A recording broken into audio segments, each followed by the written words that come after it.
This is Dolynny TV, ladies and gentlemen. Good afternoon, good evening, good tomorrow, wherever you're tuning in from. Glad to have you aboard tonight as we get to watch the final 4.5 of the Toronto Maple Leafs absolutely stomping on the Pittsburgh Penguins this evening. A big-time victory for Toronto, but we will get underway with the Edmonton OILERS here right away. Obviously, it's 7:44 as we fire up the live stream a minute early. Look at me go on a Saturday. That usually ain't the case. You can see I'm already yawning if you caught the little bit of the pre-stream stuff that goes live when I hit the live button. But yeah, she's a late one tonight. 8:10 puck drop. Obviously, second game of Hockey Night in Canada tonight. I believe we're fully on CBC this evening, so that'll be interesting as well to see kind of how that one translates out. You know, there's usually a couple more commercials, it feels like, during the course of those kinds of games, so we'll see if that ends up dragging things on tonight after, well, I basically zonked out, I guess, last night watching My Life with the Walter Boys on Netflix there. And in case you're wondering, Tyson, that doesn't really sound like a show you'd watch.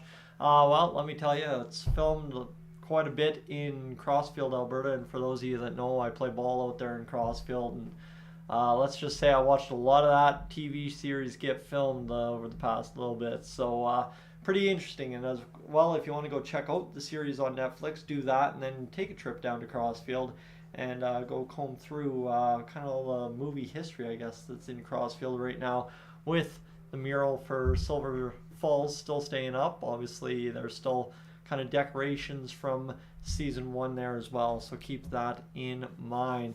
All right, friends, here we go. We are ready to rock and roll for the last 3 minutes of this Penguins-Leafs game. We'll be ready to rock there in a moment of moments. But as I get everybody welcome aboard, I already see 21 in here. We got Jeff in the chat. We got BOG in the chat. Christine in the chat. Peter, good evening to you as well.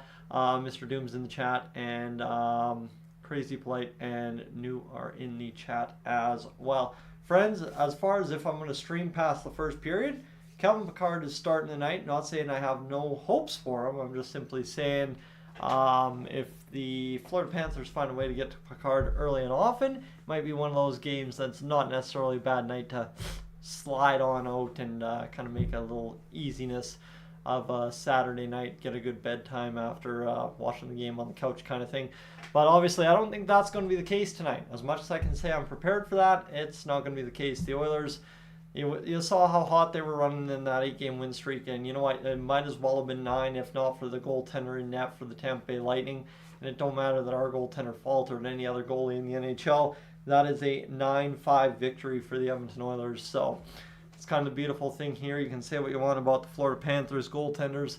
They ain't quite Vasilevsky, so we'll see if that ends up being the case tonight, where the OILERS kind of come out, just fire a massive amount of chances on net in the first period again this time, and see what they can do to put away the Florida Panthers in the first period like they did 7 times on that 8-game winning streak. I think Minnesota's the only game that really they didn't have in hand by the end of the first period. So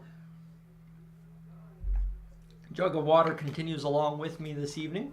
Keep that in mind, but we'll see what happens here for the Edmonton OILERS this evening against the Florida Panthers. Obviously, the lines remain unchanged. That's the nice part for the OILERS. They remain pretty much unchanged, and they just kind of keep doing their thing. But we'll see if the OILERS can find a way to obviously just not worry about the lines, line combinations, anything like that. Just kind of get productivity for the guys that it hasn't necessarily been coming from, right? You've been talking about a good fourth line. You've been talking about a really productive first line and a good productive top 2 of the D pairings, right? You talk about obviously Kulak and Desharnais. They've done some good things, but they haven't really chipped in much offense, and it would be nice tonight to kind of see a goal from somebody like Brett Kulak, a goal from Vinny Desharnais, a goal from maybe a Cody Ceci, or a guy like Ryan McLeod or Evander Kane roaring back and having a multi-goal night would go a long way. I think another big part of it too would be getting Connor Brown going. I know we keep saying that, but until it happens, we have to keep saying it so long as they keep playing them. That's kind of the difficulty right there for it. But yeah, no, we'll see what the OILERS decide to do tonight. I'd be interested, obviously, to see if Connor just wants to win this one after losing the streak, and he just comes out guns a-blazing and scores 5 goals tonight kind of deal and puts it away. Obviously no save-on-food score-to-win kind of deal, so, you know, pressure's off to score those 5 goals in a hockey game, right? Might as well do it when nobody gets paid for it. But no, it's one of those situations tonight. I'm looking forward to what should be a pretty eventful first period. I think, you know, that last 12 minutes of the first period against Tampa Bay were pretty eventful, but on that win streak, we've been treated to an Edmonton Oilers team that started from the word go. And I know, yeah, you can say Tampa Bay, I guess, took a nosedive right away with Draisaitl taking the penalty in the defensive zone, but at the same rate, too, the Oilers have seemed to be able to rebound from that a couple of times on the win streak. So I wouldn't necessarily blame exactly that for the reason we ended up losing those hockey games last time out. But friends, I'm thirsty tonight. Not exactly sure why. Might have something to do with all those dessert Oreos I crushed. Not 100%, but possibly. Kenny, welcome in. And Ryan, welcome in as well. As we are going to watch the Toronto Maple Leafs and Pittsburgh Penguins wind down the last 3 seconds of the third period. Pittsburgh finishes with 38 shots on net. And it's goaltender Martin Jones who gets his 29th career shutout in net tonight for the Toronto Maple Leafs. If you would have told me that Martin Jones had, coming into this game, 28 career shutouts, I don't think I would have believed you. The man can barely get a job nowadays, but still able to get shutouts in the NHL at an elite level. Don't mind that. But 7:51, we should be ready to rock and roll here in a matter of moments for this Edmonton Oilers game tonight. So, yeah, it'll be interesting to see now if the Oilers can figure out a way to keep this job going. Obviously, they've climbed all the way back, and now they just got to find a way to excel. I think after 27 games last year, we were at 30 points. This year, we're at 27. So it's not necessarily like we're that far behind. And I will tell you, if we finish 3 less points than we did last year, we're going to make the playoffs comfortably, okay? That's the big part here. We missed first place by a game going Vegas' way or not, and us basically winning 1 extra game last year. So it's not like we really missed out on much, I guess you could say, by not having those, or having all those points, but also we were pretty far up there competing for first, I guess. The thing I'm trying to get through. It's been a long day. Hailed some old dust today. You know, it's been a day. We'll keep it at that. But we're looking forward to obviously sitting down and watching a hockey game, right? I think we could all agree on that. Being not a bad time. Juan, welcome in. The wait times for the Heritage Classic jerseys, bought mine in on November 2nd and got it yesterday. Yeah, okay. So, yeah, the Heritage Classic jerseys, problem with them is, like, I was trying to go through Ice District Authentics to get this thing crested, so that's the downtown Edmonton store across from Rogers Place in the Ice District Plaza there. The problem with that is I don't think they brought in the kits, as far as I know, and yeah, so mine doesn't end up being crested, but it's nonetheless no real big issue at all. It's obviously looks good up there. I think it's a nice little addition. Like I said last live stream, for those of you that haven't tuned in since the last time that went up there, alternate special jersey, special jersey, special jersey. So currently in view on a regular night, I do not have a current home or away jersey up there.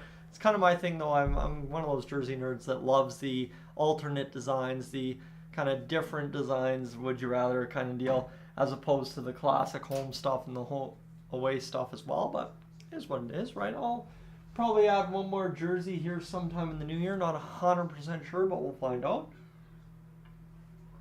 And it looks like Sam Montembeault picked up another win here over top of the New York Islanders, 5-3 for the Montreal Canadiens, so good on them tonight. Jack, good evening to you, and Magic Stoney as well, and Justin, glad to see you along in the chat, as we're going to recap the early games here on Hockey Night in Canada today, and then we will get to obviously finishing off this this night with the Oilers and the Panthers. Be interesting to see just how many legs the Panthers have this evening. Obviously a very late technical start time for them, so how much their routine is disrupted on a Saturday night in Edmonton will be interesting to see what happens. But, you know, big thing for the Oilers is you want to come out flying. You want to come out just absolutely crashing and banging, turning over pucks in the offensive zone and doing the right things to win a hockey game tonight. And I think the Oilers are full committed to that, so we should see what happens here. So hopefully it all works out. Yeah. So that's the thing with those jerseys. There is they are very behind on them. They were pretty much from the time I went up there at the home opener. They were saying, yeah, we're going to be lucky to get everything done by Christmas. And you look at that. If by your take on it, there is they're going to be lucky to even get it done by the New Year. So see what happens. Chaos, welcome in. And I am very thirsty tonight. Oh boy, not a good sign. As we'll see. Obviously, how much talking I have to do. If the Oilers want to give us a boring hockey game where they win easily, that would be good. Obviously, you know, I've said a couple of times it's almost boring when the Oilers are winning over that 8-game win streak. Not that it's a bad kind of boring. It's a comfortable kind of boring where you just know you don't have to go out there and, I guess, sweat it the whole time. That's the big thing. You just keep going and just done and dusted. So that's all that really matters. And Peter, yes, indeed, the Penguins really did lose 7-0 tonight. That's for sure. Frank, welcome in. As we should be just about set for this Oilers game tonight. We are about 4 minutes away from 8 o'clock, so we should be close to getting in there tonight. But yeah, friends, I guess big thing tonight too is don't let the other goalie be the star of the show.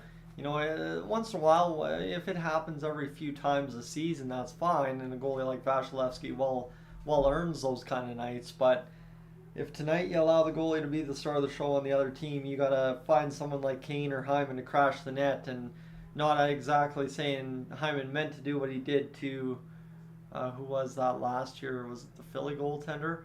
Whoever it was last year that he did it to, kind of breaking up his legs a little bit there.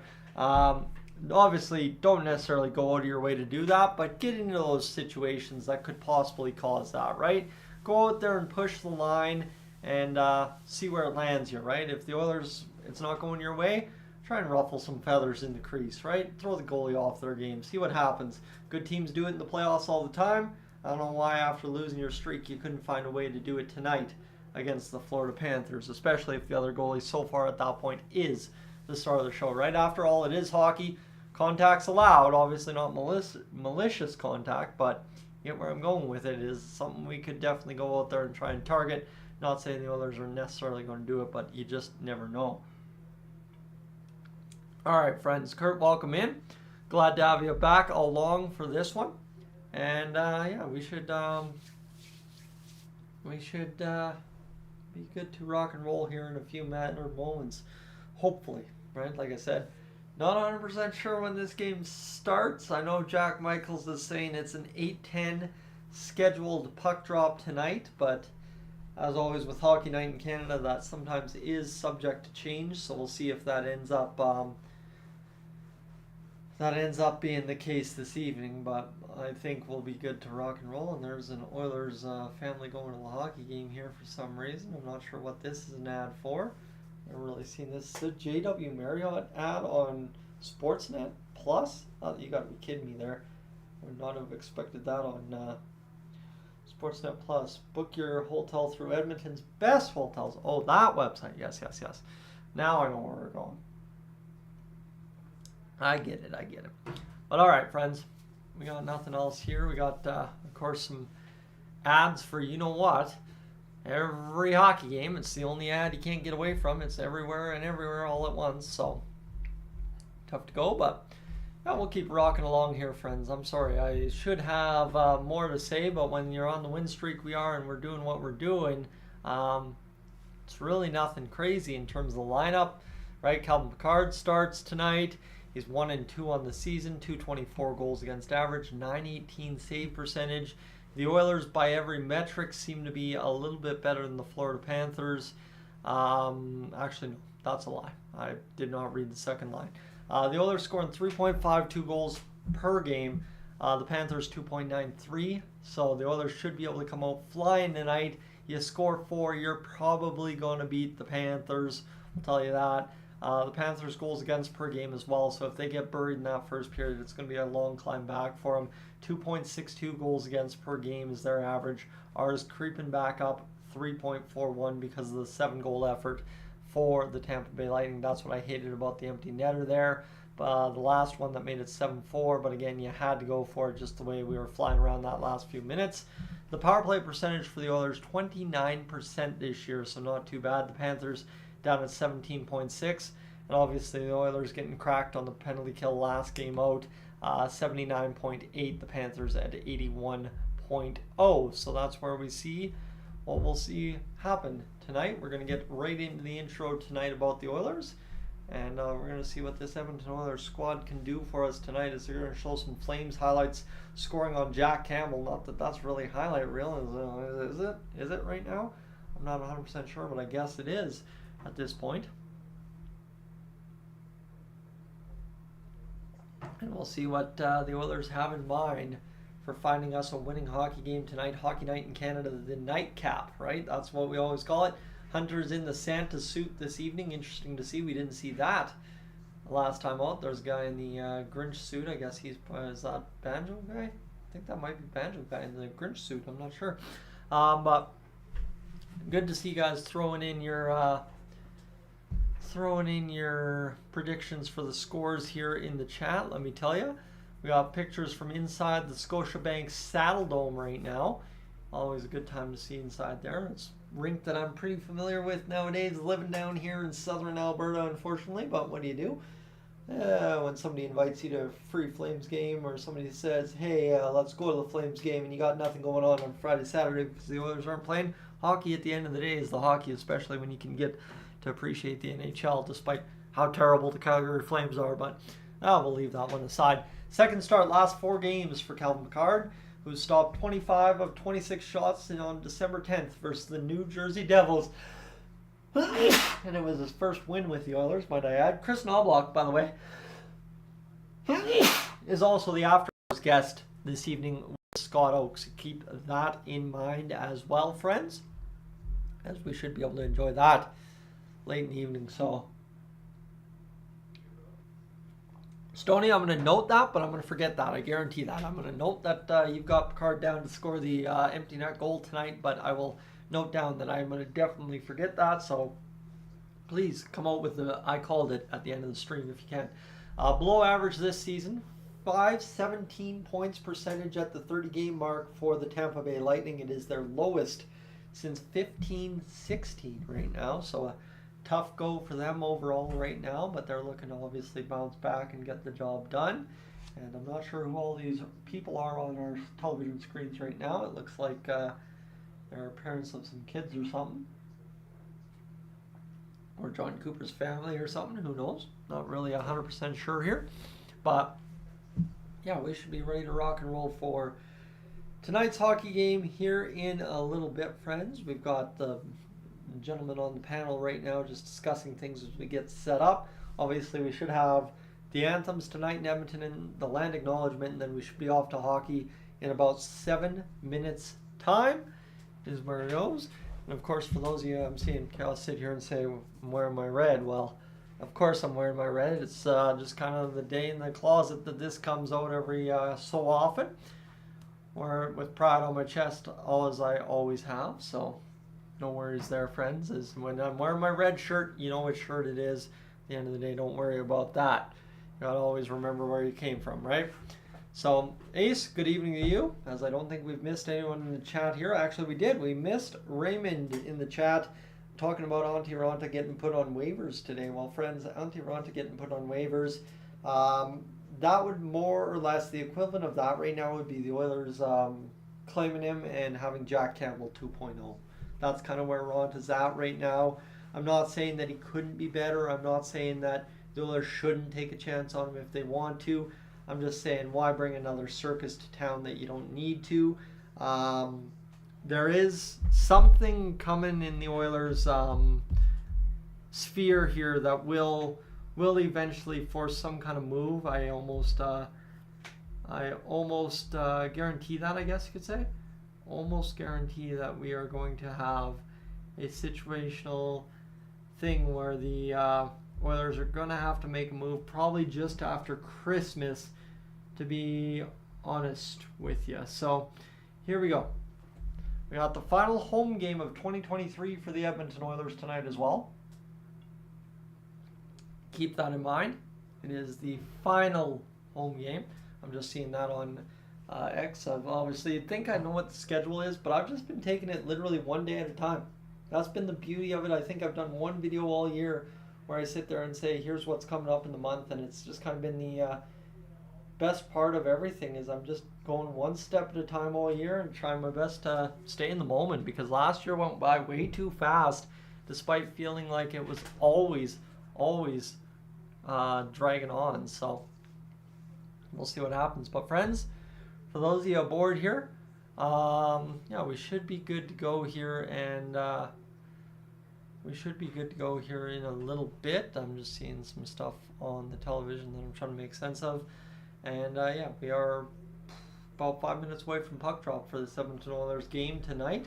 Like I said, this evening I'm not expecting the chat and the live stream to be near as active. It is the free game on CBC tonight, which means for anybody with a Fire Stick and the ability to download the app, they can watch the game on television for free, more or less, or stream it for free. So there's nothing really crazy happening there. Obviously good to see everybody able to catch tonight's game, because like I'm saying, I expect tonight should be a good one for the Edmonton Oilers. That much is for sure. So yeah, friends, I think we are just about ready to head into Edmonton for tonight's hockey game. For those of you that haven't done it yet, though, friends, let's do this early. I didn't hit it early last time. If you're just tuning in or haven't hit that like button yet, please make sure to do so. That would be greatly appreciated. Because, you know, I've given you this speech many times before. I feel like I've talked probably all 69 of you nice that are sitting in here as well. Just saying, like, you know what the like button does. You know what the watch time does. We're at 328 or 3 minutes and 28 seconds here so far. So we should be on our way, even though it is a publicly available game, to a pretty decent evening. And hey, to some of you, you might be able to catch my play-by-play live with the hockey game tonight on your television. So I know that's a whole thing that's kind of been developing over the past 6 months. So thank you for that, and I look forward to hopefully bringing you a good call this evening. We got the land acknowledgement and the Turtle Island logo down at center ice at Rogers Place right now. As we get set for this evening's hockey game, we will have the Star Spangled Banner starting in a brief moment with Robert Clark singing the national anthems this evening. I believe he's going to step out. We're going to have everybody rise inside Rogers Place this evening, and I promise you, if we get a chance to sing open mic this year, I might bust it out if we're up in the higher rounds of the playoffs. Let me tell you, that was a special moment back in 05-06. And has continued to be ever since. Robert Clark singing the American National Anthem as of right now inside Rogers Place. See what the crowd has for energy this evening, just based on the reactions to the anthems. We can probably get that bumped up a little bit so they can have some little notes in the background as I speak over it for you. But yeah, we should be just about ready. Just about ready to get things going here in a matter of moments. Friends, Jordan, my man, good evening to you as well. Glad to see you. I liked the comment earlier. That's exactly what the Oilers should be doing. Buddy the Elf's in the stands for the Edmonton Oilers game tonight.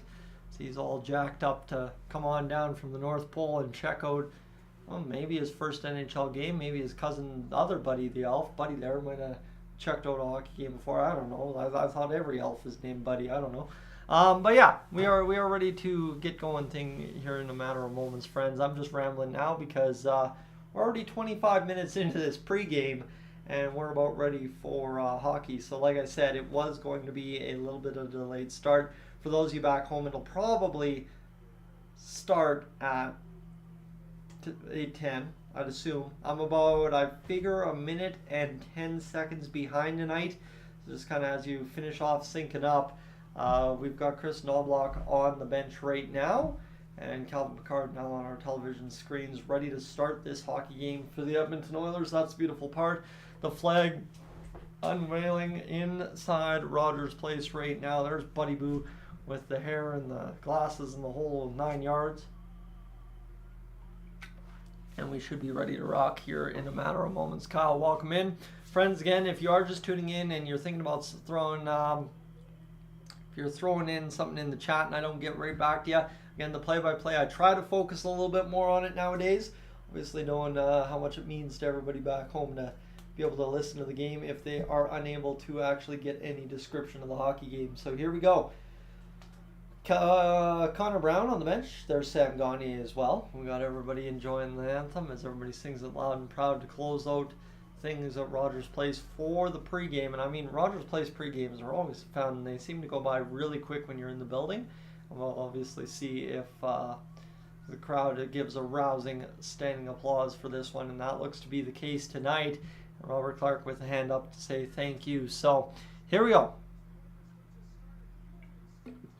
Looking to start the new win streak, Hunter Ryan Singh on the call this evening for us, as he will have the broadcast on CBC for those of you watching and choosing to listen to that.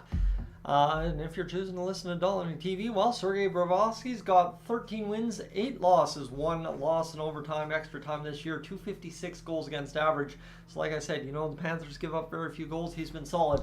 Calvin Pickard 1-1 on the year, 2.24 goals against average, 918. Again, Sportsnet counts wins and losses a little differently than I think their broadcasts do, and that's decent enough because you remember Stuart Skinner had a shutout at one point last year without having a shutout. They broadcast that several times over.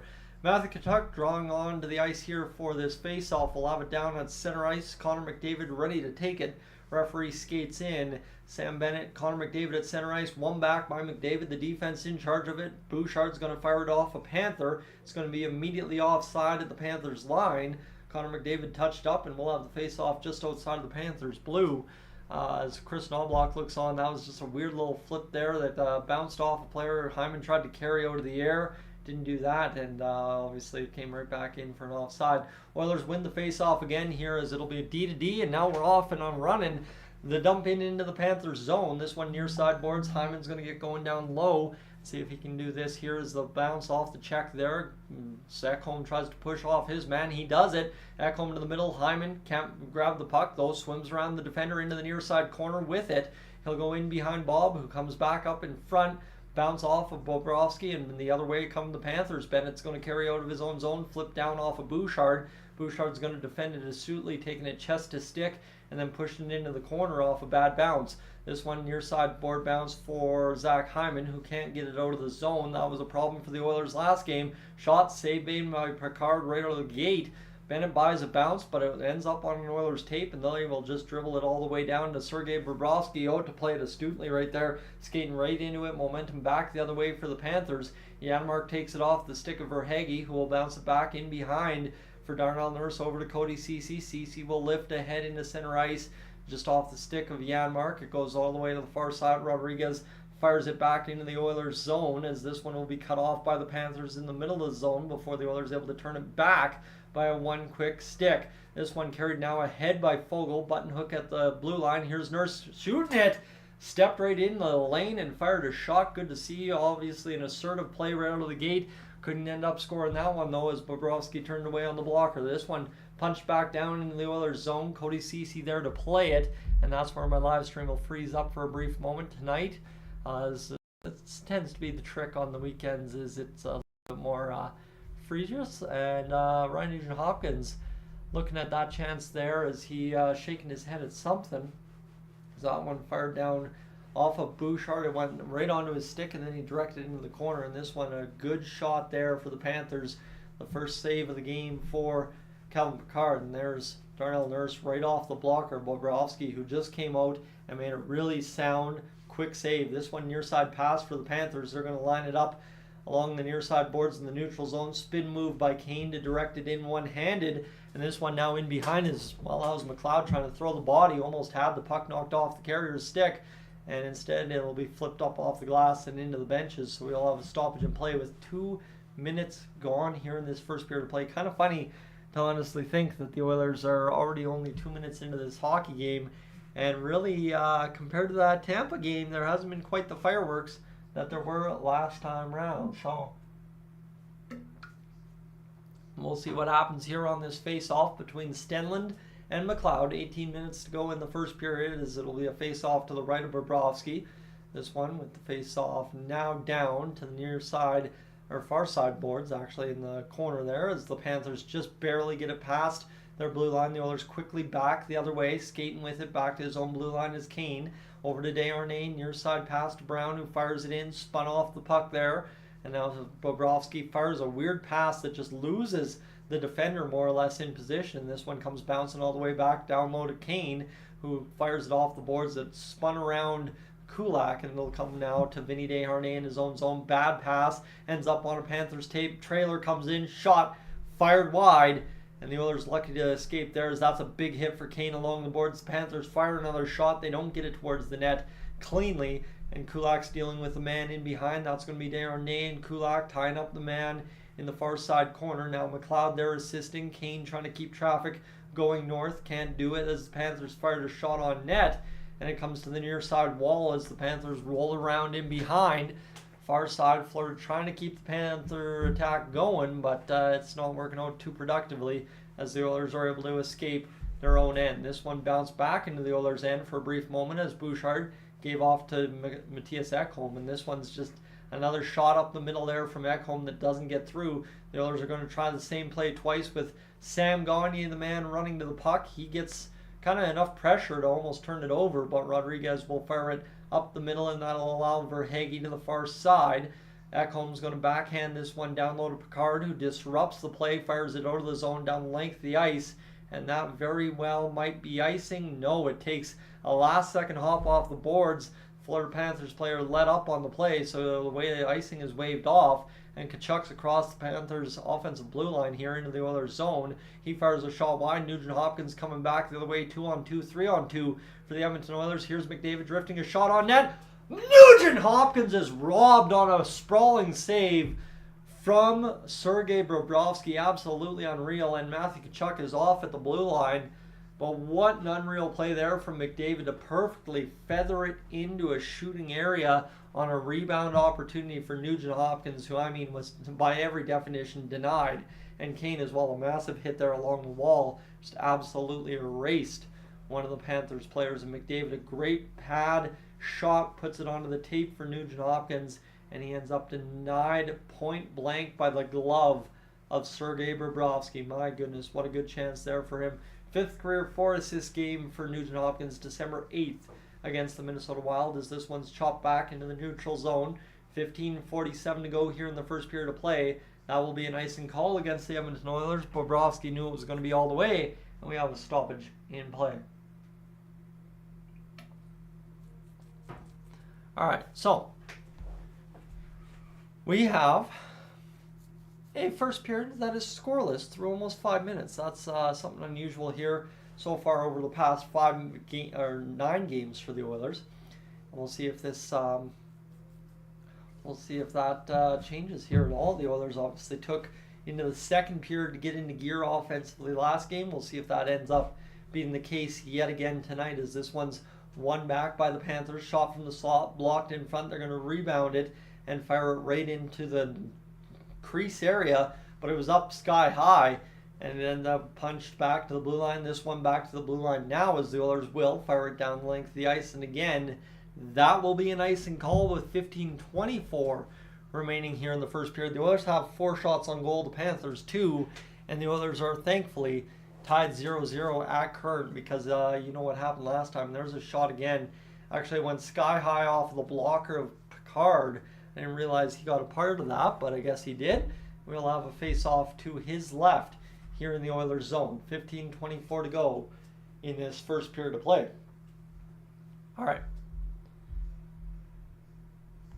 As we are going to hold up on that face-off. Give me a moment, as that one's going to be scrambled up by the Panthers. Back to the blue line, Florida D to D. They'll fire it down low in behind as this one rolls around, and the Oilers now giving chase, trying to support the puck and get a breakout going, as that one is going to be back to the blue line. Shot save made by Calvin Picard, who's made 3 so far this first period. It comes free along the near side boards. That's going to be dug out by Hyman for Matthias Ekholm. Back to Bouchard, back to Hyman.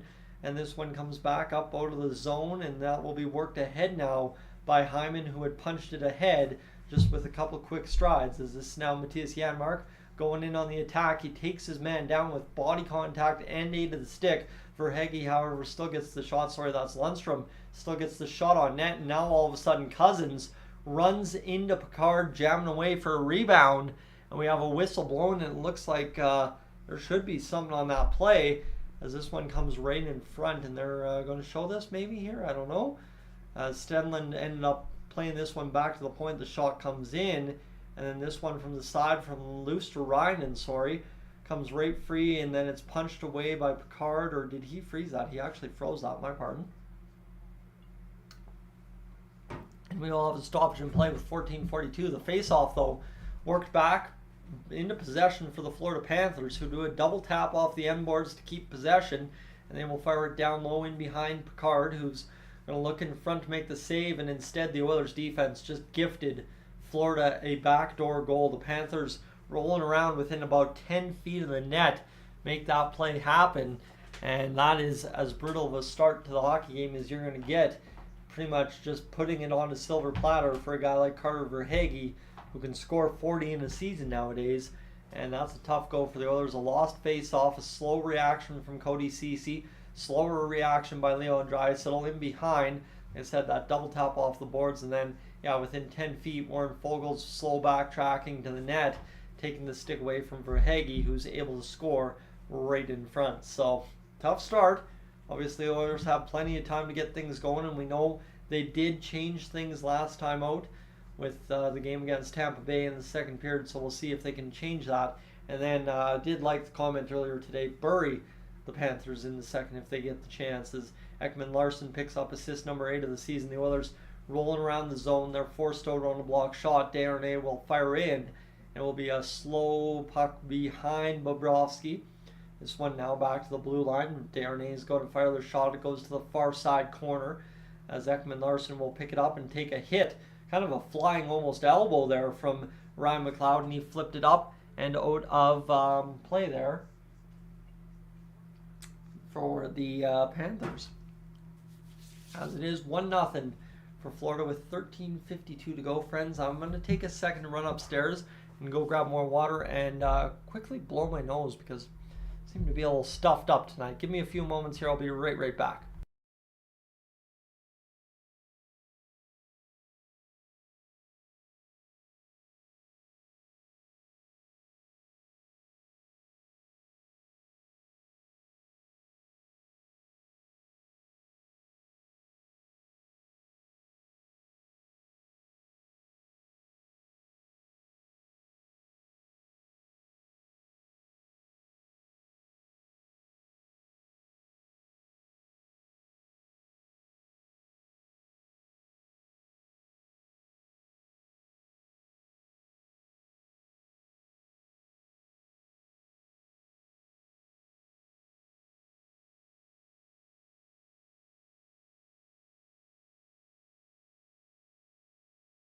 Alright, my apologies, friends. Just nice to kind of clean out the airways, I guess you could say, and obviously to get a refill on the water. Never a bad time to do that, I'll tell you that much.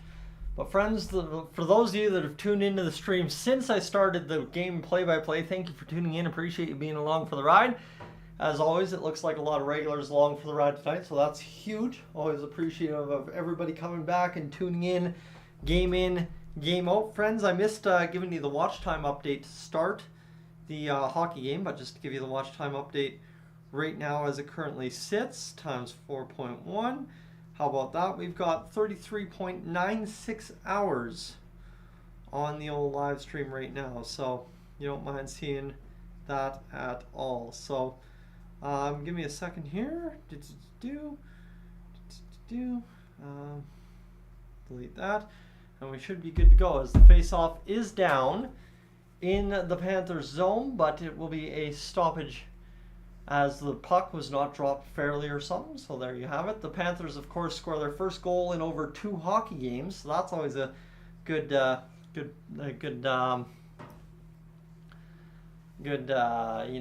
good sign. As how about this breakaway opportunity for Nugent Hopkins? He's denied.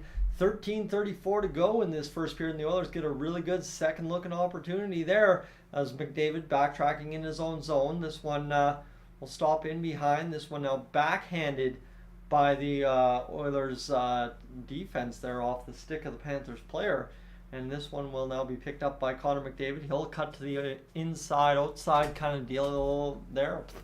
Tongue doesn't want to work as Zach Hyman goes down in the Florida zone. Back the other way, the Panthers will play it into the Oilers zone just gently. Nice little touch of the puck just to get it down low as the Oilers continue this play here. Nugent Hopkins will spin off the check. Panthers to the attack almost immediately. They're in behind the Oilers net, back to the blue line now. Fired back down low to Tkachuk, who can't come up with that puck. And instead it'll be still the Panthers in behind, trying to force it right in front, kind of that 10-foot area that it was last time to create the goal last time out. This one fired again off the blue line by the Panthers, just down low enough to keep it in. Bennett fires the shot towards the net, cut off by Nurse. Good little block there. He will lift to center ice, get a friendly bounce and roll. This one's going to hop onto the stick of an Oilers player for just a brief moment, but instead it's stopped up as the shot fired by Bennett, denied by Picard. This one far side pass, another shot hits off something and goes wide, as this one will be near side and picked up now by the Oilers on the pass to the middle. They're out of their own blue line. The headman pass right over the blue line, trying to get Sam Gagner going. Couldn't get to the attack quickly enough and just ended up flipping that one off the end wall, and the Panthers recovered. They're rolling around in their own zone. This one cut by Darnay at center. Here's Gagner again, leaving it this time for Draisaitl. Nice pass over to Gagner, who tries to bounce it off the helmet of Bobrovsky, but instead it hit the side of the net, and the Panthers lift to center ice. It bounces all the way down in behind Picard as Brett Kulak trailed it the entire way to the goal line. 11:35 to go in the first period. The Oilers and Panthers really starting to move, getting into that second gear to start this hockey game. The problem is Panthers already got a goal in first. So 11:25 to go here in this first period as the Panthers will transition back to the neutral. The Oilers again throw a pass to the middle, trying to find a break in the Panthers defense. They can't do it. Heavy hit there from, I believe, Ryan McLeod, kind of leaning on his man and forcing the play. The Oilers eventually get the turnover, and this one's going to go down low. Actually, that was Warren Fogle, not Ryan McLeod, and this one to the far side, picked up by the Panthers on a couple of quick bounces, and they will just more or less touch it in and try to force the Oilers to take it too many men as this one goes behind for Bouchard. The Oilers did avoid the too many men, by the way, and he will play it right up ahead to the left wing in the neutral zone. This one far side. Here's McLeod, the shot fired, save made by Sergei Bobrovsky. The Oilers now have 7 shots and nothing yet to prove for it through 9.5 minutes. This one the Panthers recover. It'll be chipped up off the backhand into center ice. The Oilers will pick it up and fire it back into the Panthers' end. 2 goals last 6 games, 0 in the previous 21 for Mr. Ryan McLeod. Keep that in mind. He is the kind of guy I'm targeting to maybe get something going tonight. Here's Connor Brown out there right now with Ryan McLeod, of course. And then Connor Brown in behind the net trying to get things going. He can't. Now Ryan McLeod picks it up as he will play it to the middle, cut off there, and it'll come all the way drifting right down to Calvin Picard. And that's 2 instances here in the first 10 minutes where goalies have come out all the way to the face-off dots in their own zone to play the puck.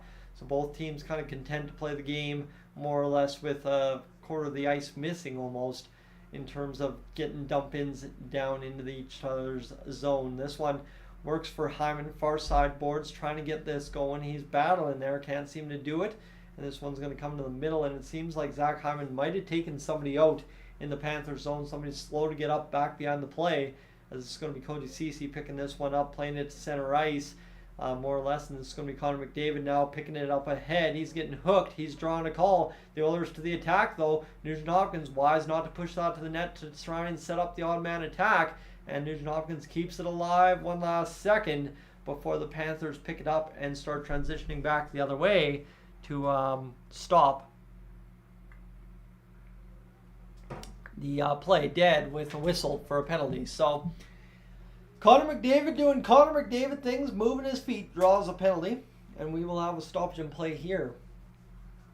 Just a few minutes into this hockey game, realistically, 10 minutes into the hockey game, really not that far at all. So Let's just quickly take a watch time check here, and then I got an important message to check as well. If I'm not full time.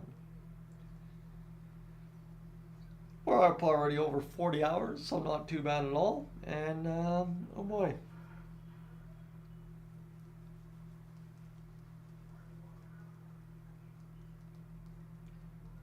Sorry, friends, just taking a moment to reply to not such good news, I guess you could say. That's not something you want to hear. But obviously, we'll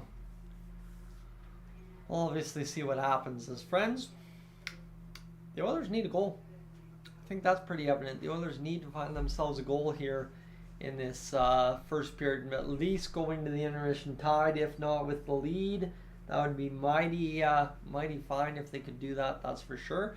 We'll see what happens, but as it currently sits, if the Oilers can do it, we'll be much better off than where we're sitting. So, whew. Yeah. Tired on a Saturday night, I'll tell you that much. It's been a long day of just sitting around the house doing pretty much nothing, I guess you could say. Just cooked a good batch of soup for dinner, as that way I have a little something to eat on the stove after all is said and done. And it is Banjo Guy with the Grinch costume on tonight. Love to see that. And we'll see Connor McDavid, the last 14 games, 30 points and 21 assists. Not a bad stretch for him, that's for sure. 10 multi-point games and 19 even strength points for Connor McDavid. Hey, what do you say? That's pretty solid. So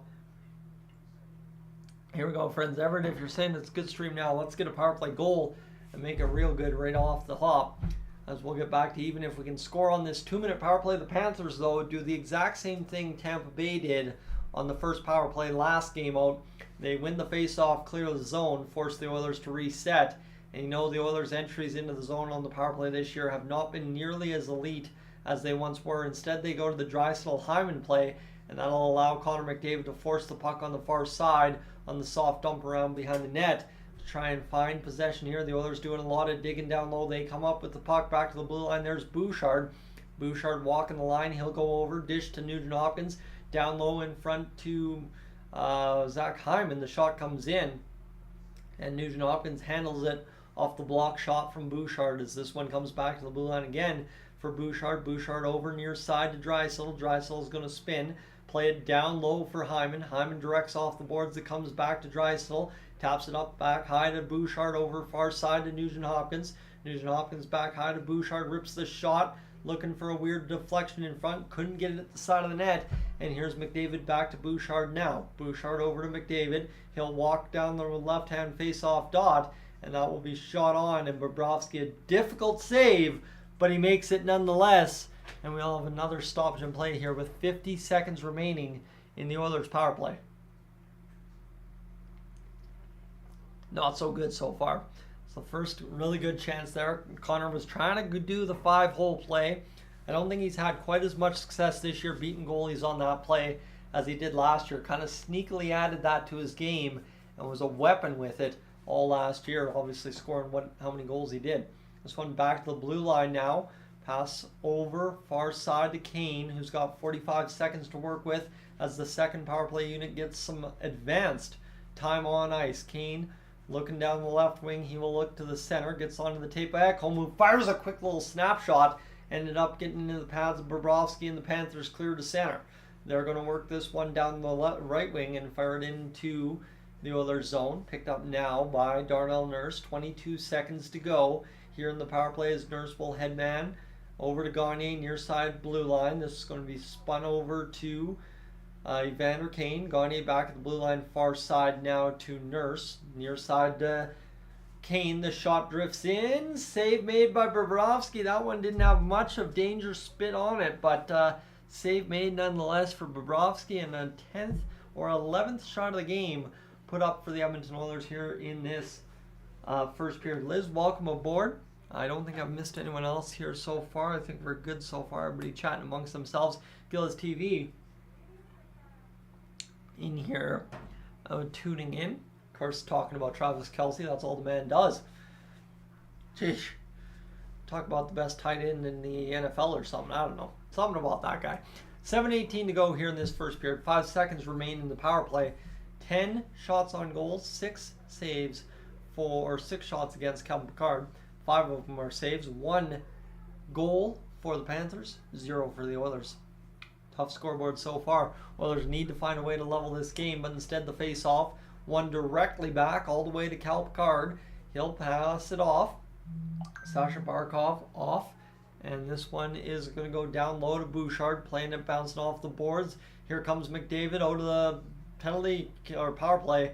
And I mean, that was a dandy move. That's why my brain fried. He ended up going inside out on a spinorama and jammed a backhand on Bobrovsky. Almost had it. Oilers, though, see it cleared out to center ice. Bouchard's going to come near side pass to Hyman. Hyman's going to go down low to Bouchard, who will pick up steam through the center of the ice. He'll pass off far side to McDavid. The shot comes in, looking for the tip from Bouchard. Couldn't buy it. And this one will be flipped now to center ice, picked up by Forsling. He has seen, obviously, his role diminish, I think, because Ekblad came back. But Hyman's going to try and pass this one off. Instead, it's Tkachuk. Tkachuk winding up, slap shot, denied by Cal Pickard, who turns in a quick recovery as well. And now this one's coming back to the near side boards in the Oilers zone. Turned out to center ice, and the Oilers look to continue attacking north. They haven't been able to do that much throughout this first period, transition cleanly through the neutral zone, but when they get into the zone, they get a couple good cracks, it seems. And here's Ceci setting up Brown. Brown's going to be across the line. How about that? He quickly made short work of entering the zone there. Kane's going to get body checked into the end boards. Nothing really exciting happening here as it's pile up into the left-hand corner behind Bobrovsky, and the Panthers able to more or less just chip it back down into the Oilers' end. They've been just very good at getting it down low in the Oilers' end and then creating traffic. They've got the heavy line there, Lomberg on the ice. That man is a definite mountain kind of player. This one comes now near side in the neutral zone. It'll be Kulikov firing it up off a Panthers player and out of play, and we will have a stoppage in play. So now I'll welcome in, and new welcome in as well, as we are good to go here for a commercial break, apparently. Never mind, I thought we were going to get back to puck action, but we are not. So I'm going to take a quick brief moment to recap the text messages.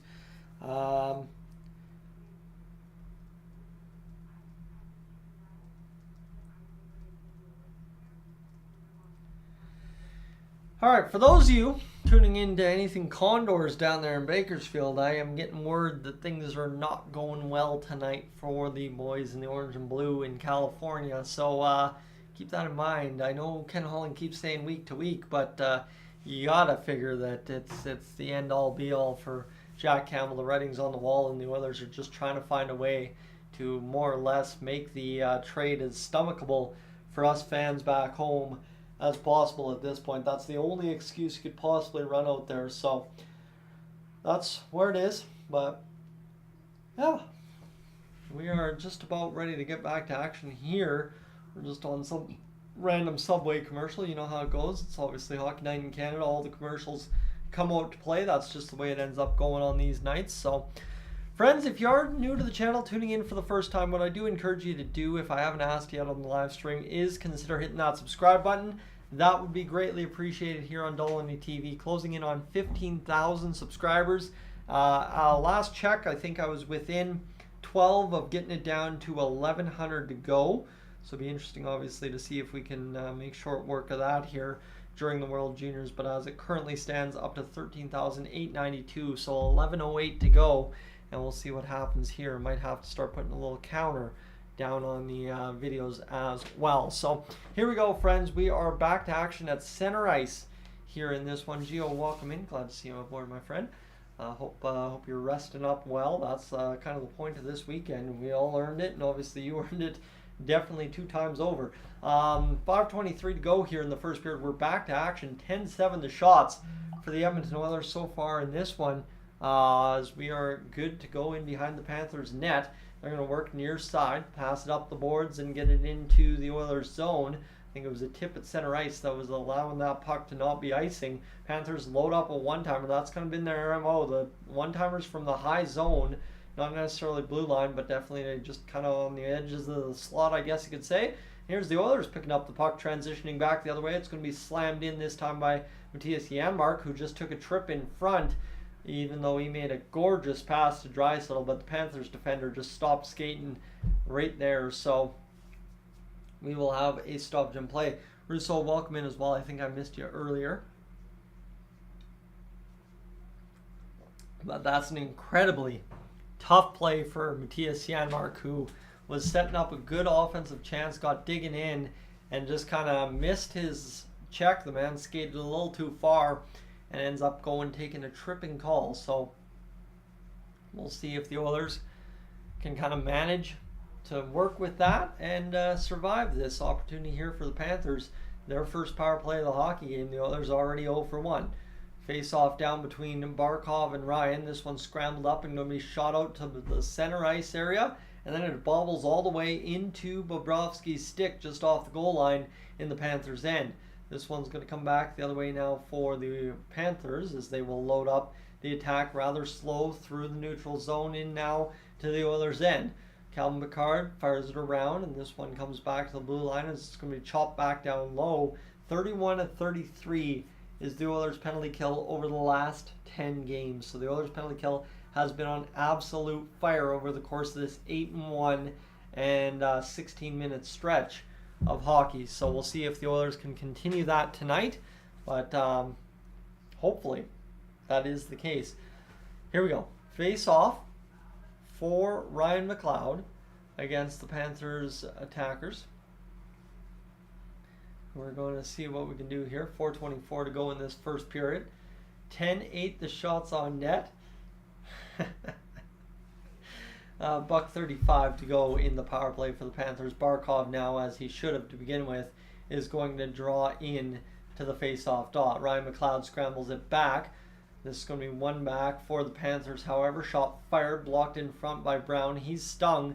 He's going to lift backhand off the stick of Montour back into the blue, back into the Panthers zone. This one now rolling around. It's going to come near side. This is Verhaeghe playing it off for Barkov. Barkov played it off at Darnell Nurse's shins and allows the Panthers to play it around the full length of the zone. Fired high. Jump puck comes down on the tape of Ryan McLeod, who can't get it out. That's a costly error. The shot fired. Save made by Calvin Pickard, and it will finally bounce out of play for the Oilers. But that penalty kill was a comedy of errors twice over. Brown's failed clear. I know he's aching, but Ryan McLeod a good looking chance to clear that puck, and he failed to do so. A tough penalty killing shift for the third liners at Current. So see this one, shots blocked there by Brown. It kind of went up off his foot and wrist, and then Ryan McLeod fails to clear that one, and it set up the open lane. That was the shot off the blocker stick of Calvin Pickard. This one now loaded up for the Panthers. It's going to be fired back into Panthers territory all the way down to Bobrovsky, and the Oilers hit the net quite a few times over the course of the Lightning game. This one's going to be tapped back near side corner now. Oilers get back to the puck from the Panthers dump in. It's going to be Bouchard rolling around to the boards again. Another failed clear, doesn't get out. They're painstakingly killing this penalty efficiently. 27 seconds to go as the Panthers roll back to the blue line. They're looking for a shot. They come in, get it. Doesn't get it through the net, and that's a fortunate sign. There's a lot of traffic in front as the Panthers are going to play this one. Far side corner as they're bouncing it off the boards back to the blue line. The shot comes in. Save made by Pickard. Scramble around in behind. They've got him turned around. Thought they were going to wrap one side, go the other. They didn't. And they accidentally pass it out of the zone. And they will stop this puck in their own zone. Will the Panthers and transition back the other way on the failed pass at their own blue line. So this one comes near side for Ekholm. And this one will come to Calvin Pickard. He will immediately turn that over. Bouncing puck in front, tipped. And the puck goes wide just by luck. Nico Mikkola's 200th game in the NHL tonight, by the way. Former St. Louis Blue. 2 minutes and 16 seconds to go in this first period. I am struggling tonight. The Oilers are too, though. This one played up ahead as Zach Hyman can't cut that puck off at the blue line. So it's going to be the Panthers fighting the puck on net. Calvin Pickard making a sequence of saves, pretty important sequence of saves there, as it's going to come back the other way now for Cody Ceci. Played it down low, and the Panthers will try and pick this one up and transition back the other way, as they will just give off to their own blue liners and try and make a clear pass ahead. And that's kind of been the thing here. The Panthers have had the more effective passing from their own zone into the neutral over top of the Edmonton Oilers, as Hamlin's now on the ice. Haven't seen much of him so far this game. Kind of Sam Gagner has been stealing the glory on the fourth line and the puck touches, as Cody Ceci forces that one down low. Picked up now, the shot comes in from the boards. That was a weird angle, but the Oilers got another shot on net, their 12th of the hockey game. So tough go there, but Pickard able to make a sequence of saves in front. That was just a weird bounce, and then one that hops up off of him a little bit, and this one a bad play right onto the tape, and a tip that just goes just wide. Misses the outside of Bouchard's skates, because if that hit the inside, that was going to go into the back of the net, as Bobrovsky makes the save. $1:19 to go here in this first period of play. 12-11 the shots on goal for the Edmonton Oilers. This one's going to be worked back to the neutral zone by the Panthers. They're across the Oilers line. Verhaeghe looking for a pass. He's got one in Bennett. Bennett stops short just of the goal line, spins back around, and will fire it down low. Verhaeghe, shot in front, scores. Montour gets gifted action in front of the net. Calvin Pickard's looking around for goaltender's interference, and Chris Knobloch's going to take a look on the bench on that one.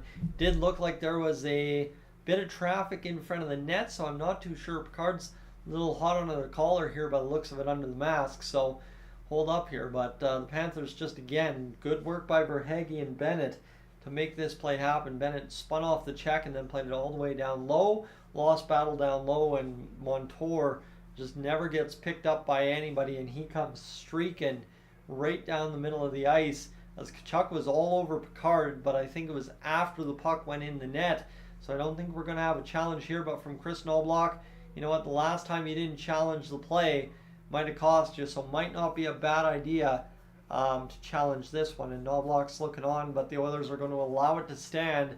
They say play on, and we're going to go down low for the last minute of play in the Panthers' end.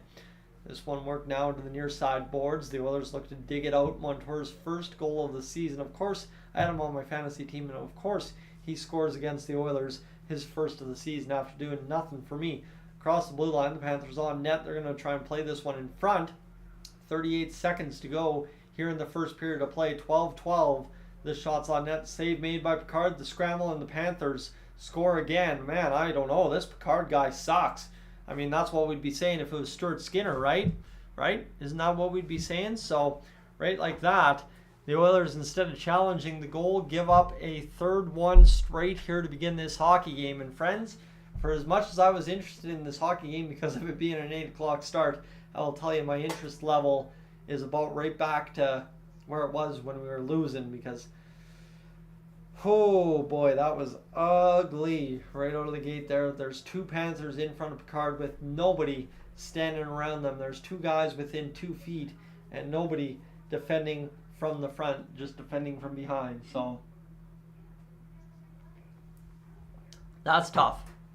This one's going to come back now down low. 25 seconds to go in the first period. 14-12 the shots on goal for the Panthers. It's been a high offensive period so far. And now the Oilers are going to work back the other way. Kane's going to bounce it off the boards. Brown unable to get there. 13 seconds back the other way. Here's the shot. Desharnais signaling to the bench for something. And now this will pretty much wind down the clock, as the Oilers, I mean, on all accounts, just weak board play, failure to get the puck out of the zone, and failure to gain momentum through the neutral zone cleanly. And wow. Bad first period there from the Oilers, full tilt. And I mean, that's glaring over the defensive issues. But again, that's the thing. The Oilers goaltenders, as much as everybody loves to hate on Stuart Skinner, I mean, you're not seeing Calvin Pickard fare much better against the same quality opponent the Panthers are, the Lightning. So that's why I don't dump on Stewie too much, because at the same rate we dump on Jack Campbell for getting no support or whatever, people support Jack Campbell or don't support him. So at the end of the day, you got to start blaming the goalies, and I really don't want to run Stuart Skinner out of town like we did Devin Dubnyk or Cam Talbot back in the day. Although Cam Talbot, I will give you fair warning, that was more or less a necessary move to make happen. So, but friends, that was a rough period. I'll say that much. That was really not that much fun at all. It was kind of just indicative of what's going on. So, yeah, that's tough. It's tough. It's humbling. I'm a little hungry. You know what? Before I say anything rash, because I got a little hanger going on, I'm gonna run upstairs and go quickly grab a little bite to eat, and we'll get back to recap this first period in a matter of moments. I'll be right back, friends. Give me a moment.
All right, friends. Well, you know what? Here's the thing. Hard decision there to keep going after that first period. You know that very well. But what I'll tell you right now is it's going to be interesting to see if the Oilers have a good second period to respond in them. I think the last time I remember staring down a 3-0 deficit where the Oilers kind of had a decent first period in terms of the stat categories possibly, but nothing really else. I'm thinking live anyway. The last time I was live and I didn't shut off the stream after the first period would have been that playoff game against LA. You know the one.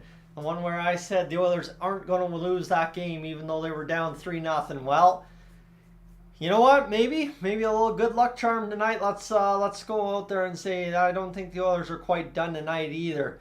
Obviously uncharacteristic. I don't even know what I'm trying to say there. I think I'm saying it right. Plays and defensive lapses from the Oilers over the course of the past 9 games. So we'll see. We'll see if the Oilers can find a way to clean that up. But if they find a way to clean that up and they find a way to score some goals, I'm going to assume it's going to be a pretty good finish in the last 40, right? The Oilers had a good first 40 last game. Why not have a good last 40 this game, right? What we said last time was you win the third, you win the game. This very well shaping up to be another hockey game where if you win the third, you win the game. So hopefully the Oilers can pull that one out tonight. So we'll see what happens here. But Coyote Steve, here's the reverse psychology that the Oilers can't beat good goalies, but they also can't beat backups. So at some point you got to find some goalie to beat. And I think if we beat Marc-Andre Fleury the other game, I think we can beat Sergei Bobrovsky. Again, Vasilevsky is in a league of his own. I'm not going to let that get in my head and worry about that too much at all. So we should see what happens here. So we'll see if the Oilers can do the job tonight. But I think the Oilers are going to at least give us something in the second period. Again, if it's still not going the way it should in the second period by the end of it, that's when I'll choose to turn off. But you also might notice something that I made a promise of a couple of streams back earlier this year. Something that I said to myself, I do not shut off streams until I hit a certain number in terms of views category. So that has not been reached either tonight. And unless that's reached literally in the next 5 seconds, there's no reason to shut off the stream in this first intermission when we can go out there and have a pretty good finish to the second period, hopefully, if the Oilers choose to turn it over. So we'll see what they've got in store for us here, as we're going to go 961 times 4 point, I guess that would be 4.6 divided by 60. How about 74 hours on the watch time so far tonight, friends? So we should be ready to rock and roll for that 100-hour mark. I don't know, hitting 200 hours might be a little bit hard to get to tonight, given how the Oilers are performing. But again, we won't get too far down tonight. Remember, I was pretty positive the Oilers had something ready to go in that game against LA. And I know it was pretty downer in the chat, but as soon as we scored that first goal of the comeback, everybody was right there with me of saying, hold up here, we actually might have something cooking. So I'm not going to quite give up on this one yet, like you guys are saying, right? It wasn't just enough of an effort from the Oilers in that hockey game in the first period. So obviously I'd love to see them come out flying. I expected them to tonight, but they didn't. So if they come out flying in the second, I would assume it'll be a different pace of game if the Oilers decide to come out. And 2, just carry the puck through the neutral zone. Every time the Oilers carried the puck through the neutral zone tonight, it was successful, it felt like, whereas I think every time they tried to overpass it from behind their own blue line to the other blue line, it was mispassed. Panthers cut it off, whatever the case might be. Just be a little bit more assertive with the drive of the puck to the Panthers zone, and I'm sure things will kind of start taking a little bit of a change here as well. So okay.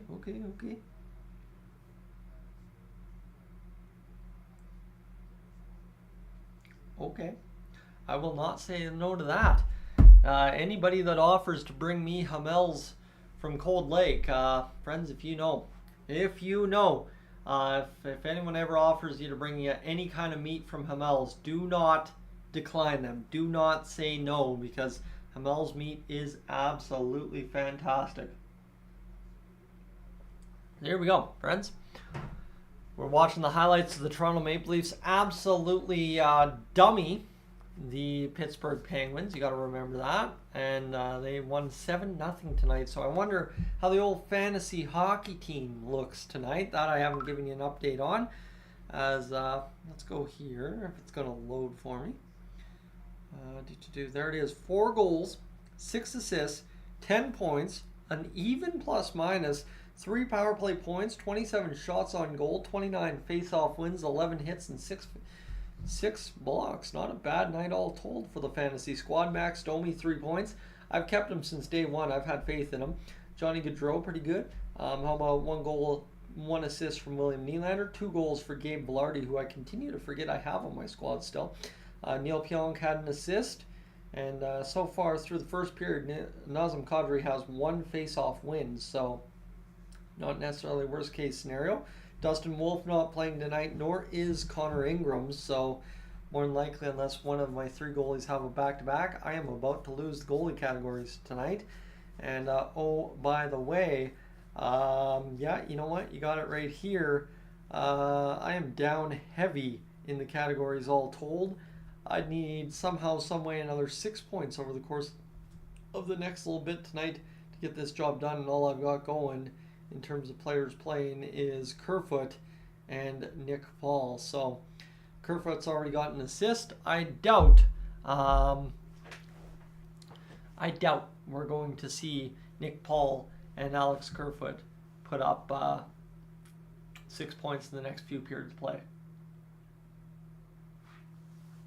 And Kyle, you're asking if I've tried the pepperoni from Wasetna. Are you talking the pepperoni sticks from Wasetna? I'm not much of a cold meat guy. About the only thing I will eat cold is beef jerky, and I've had to acquire that taste over the years. So, yeah, no, I'm not really a cold meat guy. I don't want to tell you what I do with pepperoni because a lot of you will be on my case forever about it. So we'll leave that at that. But I definitely do not eat it cold.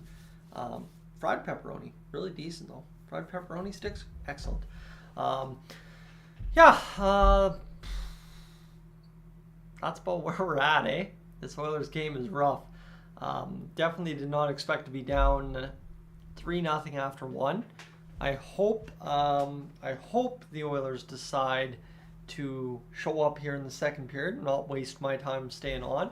Again, it's never a waste because you guys obviously show the support and stick around, but you know, kind of waste my time watching the game to watch your team not even show up to play is always never a good feeling. So hopefully the Oilers decide to give us something here this evening. Yeah, let's see. Stoney, I'm right there with you. Definitely. And what do we got here? We got everybody chatting about food. Yeah, I don't know. I started something, I guess. And Simon, Mark's out of 10 so far. So Simon, again, if friends, I mentioned him about once or twice a live stream. For those of you that don't know, I'm always asking for the marks out of the whatever the number might be. When it's out of 10, it's usually a 0 because it's been a bad period. If it's been a good period or a better period, there's usually some kind of bigger number. But when it's marks out of 10, and I'll tell you, it started as marks out of 10 last year when we were struggling game in, game out.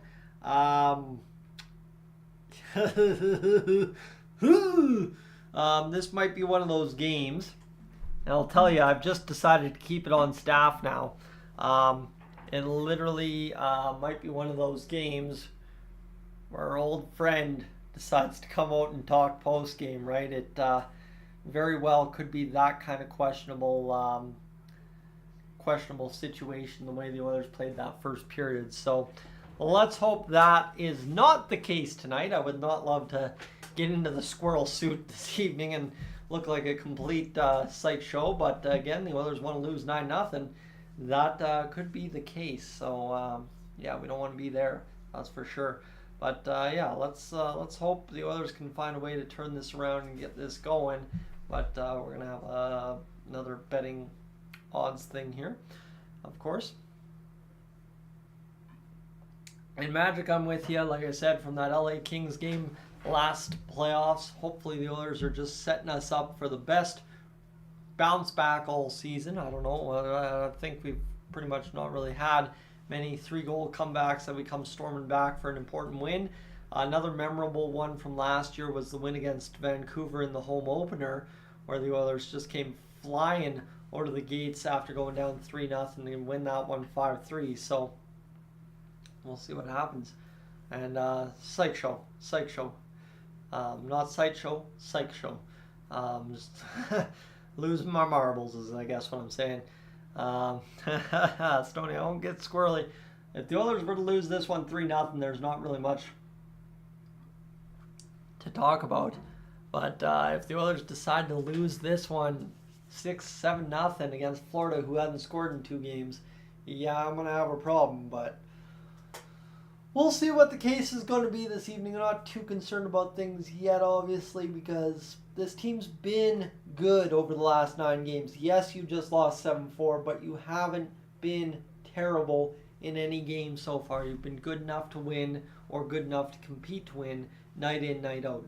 So this could be the situation here where the Oilers just need to find a way to get the motivation going to an all-time high. And you know what? We're going to answer back in this second period. That would be dandy if they could, because I do not want to sit here and say I just pumped your guys' tires about this hockey game and then deflated you as soon as the Oilers hit the ice.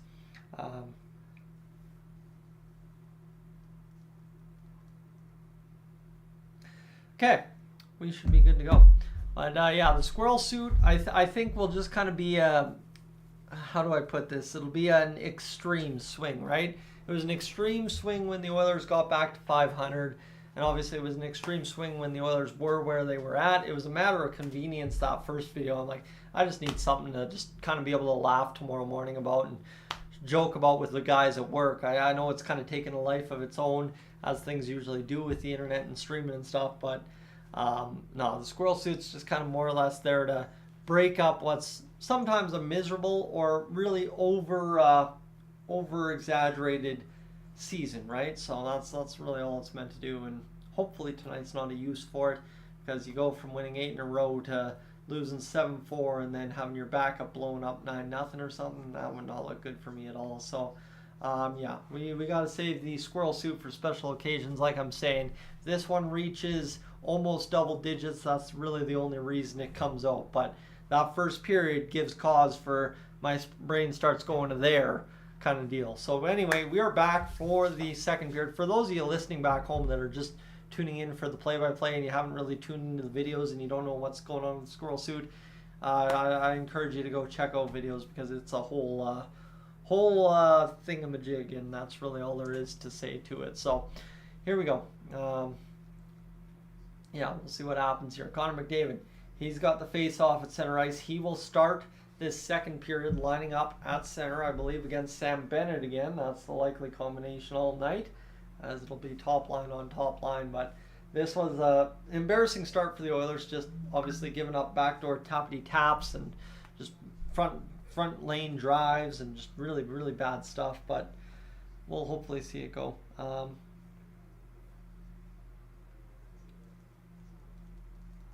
Either way, we are ready for hockey, friends. I got to get a couple of texts out of the way. You know what I'm doing there. I don't have to explain it. Connor McDavid, face off against Sam Bennett. Poked back by Bennett. The Florida Panthers go D to D. They'll fire it into the Oilers' end. Picard out to play it. He'll rim it around the zone. It'll be met there by the Oilers, who pick it off and will chip back to center ice. This one, a nice little flip pass, I guess you could say, to Zach Hyman, though the Panthers able to work it back down low behind the net for Matthias Ekholm in the Oilers' end. They will pick it up and flip back down low again one more time. Somehow, someway, Nugent Hopkins was able to force that out. It's poked off a Hyman's stick. That's a puck that 5 times out of 6 he's able to push forward and get a shot on net. The Panthers back the other way, bounce board pass, and this one will work down low to Evan Bouchard, who's going to just take his time working with the pucks, trying to set up the attack 50 seconds into this second period. This one now worked to the near side boards by Bouchard. It'll be played by Connor Brown over to Bouchard. Kane, Bouchard, and the like all working out there trying to do their thing. The third line getting to work, but it will be ruled offside at the line. Kane had him hit him up high, and that kind of threw the play offside. We'll have a stoppage with 18:58 to go in this second period as Zach Hyman busting through. He was swallowed up by both defenders, and you just see him doing his thing, trying to work it through, but a little bit too much forward leaning, and that one goes off of Kane, and already offside was Connor Brown. So we will have this face off, one back for the Oilers. Vinny Desharnais works over to Connor Brown, and this one back into the Panthers' end, just like that. Brown drifts one on net. Kane will work it back to the blue line. Now Kulak's going to play it down low on a bounce. Tip in front, almost ate up Bobrovsky. Good looking chance there for the Oilers. That's what they were doing right against Tampa Bay. This one is shot now for McLeod. He can't get it going, and now McLeod will regain possession off the block at center ice. Worked up ahead. We're to left wing all the way into the Oilers' offensive zone, but the Panthers first to touch the puck, icing call, and we will have another stoppage and play here to get this one going. So the Oilers, they need to keep that pressure up, but can't be icing the puck in that situation. So got a hair hanging. There it is. Good to go. All right, McLeod face off to the left of Calvin Pickard. Pickard's who's obviously been beat 3 times, but only on 15 shots so far, so not great, not bad. And this one will be worked back down by Florida. They'll pick up in behind Pickard. Near side corner, back to the blue line. Shot comes in, drifted on net, save made Pickard, and that will be a scramble somewhat in the Oilers zone that gets flipped up into the bench. Really no pressure, and the Oilers make a gaff of a play of it as Nick Cousins had lost his footing and somehow, some way disrupted the play for the Oilers just by blowing a tire. 18-12 to go in this second period.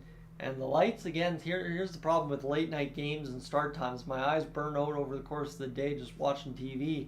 And now I got to stare at the bright white lights that illuminate this dark little corner.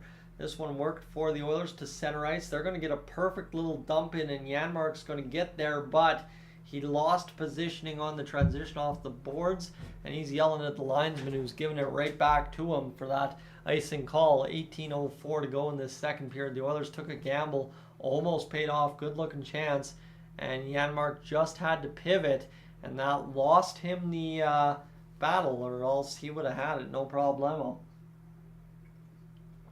Here's Draisaitl on the face-off. He's going to win it back. This one's now picked up and shot back to center ice. Worked there by Draisaitl, who will look to make the play. It's not going to happen. And Bobrovsky out to disrupt. Panthers regain and they'll room around the near side boards. Tkachuk to the center of the ice. Panthers cutting through the neutral there across the line. Drifting back. The shot comes in. Save made by Pickard. This one comes near side now, drifted back down. Nifty tip in front by Tkachuk, who just about beat Calvin Pickard. The Oilers looking for a nifty play through the neutral zone of their own. Here's Draisaitl. Far side pass over to Foegele. Cut off now. A loaded up shot. Ceci just misses over top of the net. He had that one right in a prime shooting location. Here's Foegele battling off of Bennett. He'll backhand off the boards and come back in for Tkachuk, who will drift to the far side.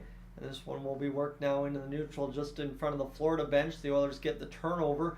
Florida, though, able to battle it back the other way in those soft chip to the middle. Pickard makes a sketchy play of all plays, coming out to keep that one going back in the right direction for the Oilers. Gagner looking to make it back the other way for the Oilers as Ryan will dump it in. 16:49 to go in this. 16:49 to go here in this second period. Ekholm will fire it on net. Blocked in front. Gagner's got it near side boards. Here's the pass to Bouchard, who's going to load the shot. Blocked in front again. I think that hit an Edmonton Oiler. Coming back the other way, it's going to be picked up by Bouchard now. And this one will be worked through the neutral for the Oilers. They're going to make a quick pass to Gagner. Gagner across the line, fires a shot. And this one comes now back off the end boards. Picked up by, again, Ryan, though. And he instead turns it almost promptly over. And now McDavid trying to muster up the puck. He can't do it. Working there against Lockwood. Both players tangled up with Ekholm. And it works all the way now to Bouchard, who's got 16 minutes remaining here in this second period. Remember, the first 5 minutes were not the problem in this first period. So this one's going to work back the other way as it'll be picked up by the Oilers. Hyman's in on the attack. 15:49 to go in this second period as the Oilers see it worked to the neutral zone. Ekholm there, he's got the puck on the near side benches. And that will be worked for Nugent Hopkins. Barkov battling there. Rodriguez fires it down low into the Oilers zone. Matthias Ekholm fires it back up the boards, chip to the middle. The Oilers will exit, and they have got McDavid in flight. McDavid to the outside. He works, spins off a check. He will look to the blue line to make a pass. He's got Bouchard, sorry, that's Ceci. Now Nurse will pick this one up, and Nurse will play it back to the blue line. He loses the handle. The other way come the Florida Panthers, 2-on-1, now back at 2-on-2. Panthers shoot the puck, save made, and the Panthers will now gain it in the far side corner as they're sealed off the puck there, and Nurse will pick it up. 15:02 to go in this second period. Played ahead by Nurse. It'll go down low to Bobrovsky, who looks to play it to the near side to Montour. He's got it ahead, and this is now the Panthers coming back in as we go end to end here. Midway through this second period, shot drifted off of Picard, goes wide of the net. This one is going into the far side corner, now in behind. Blind pass from the Panthers. Nice to see another team make that to the front of the net once in a while. Here comes Brown playing it to an area. It's going to drift onto Bobrovsky. Soft chip didn't quite work out, and we'll have a stoppage in play. So there you have it. Calvin Picard, though, makes a beautiful deflection save earlier. And we will have a stoppage here. So, yeah. We will have a stoppage for the time being. And I believe, are we going to have a commercial break or not? It looks like we're just going to roll some highlights here, as we're going to have now a face-off for Ryan McLeod and Connor Brown and Evander Kane. 14:32 to go here in the offensive zone. The Oilers trailing 20-15 in the shot department, so not like they've necessarily had a bunch of shots through this second period of play. I think they were north of 10 to play in that second. 14:30 to go in this second, of course. As I don't know what the linesman's doing here. He's taking all his time in the world to drop that puck. He's waved off Sam Bennett. Matthew Tkachuk decided to jump a little early. He will now come in to take the face-off. And now here comes the face-off win for the Oilers. Kulak plays it down low over to Connor Brown. Pass in front. What a nifty play there off of Connor Brown to Brett Kulak. That fried my brain again. But Sergei Bobrovsky point blank denies him. And Brett Kulak, another guy I targeted to start this hockey game to obviously get a point or something tonight, gets a good looking chance off a bounce.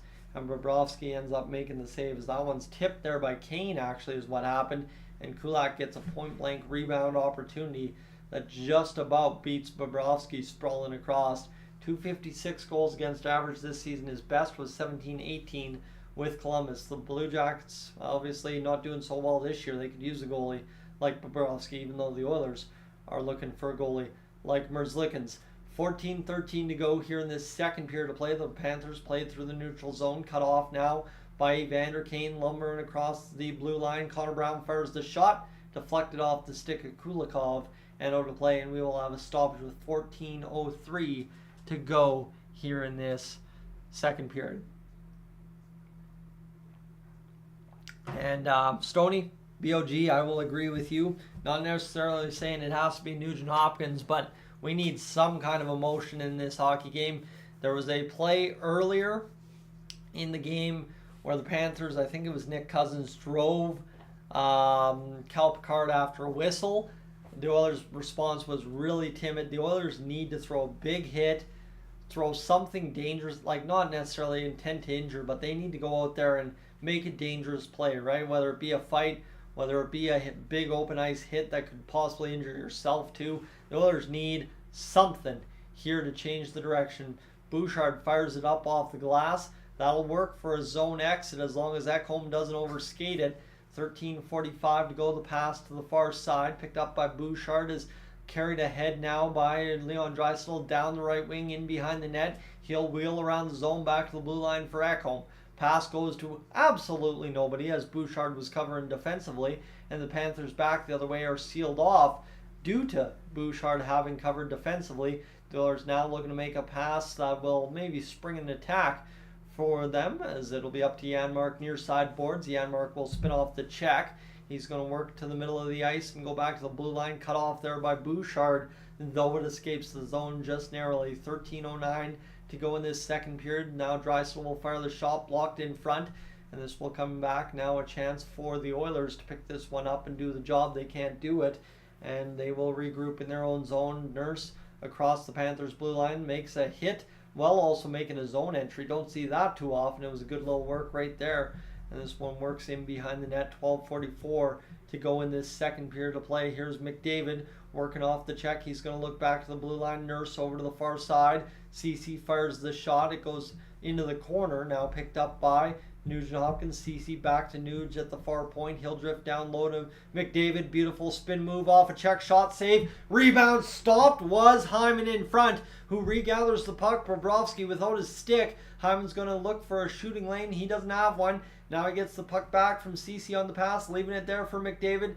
Bobrovsky got his stick back. The shot from McDavid goes high, up over top of the net and out of play. Bobrovsky swimming around, just barely survives that attack from the Oilers. McDavid magic is going uncharted there, as unfortunately it doesn't end up in the back of the net. So tough go for the Oilers, but it ends up being a good little play that all started with the Oilers backtracking defensively.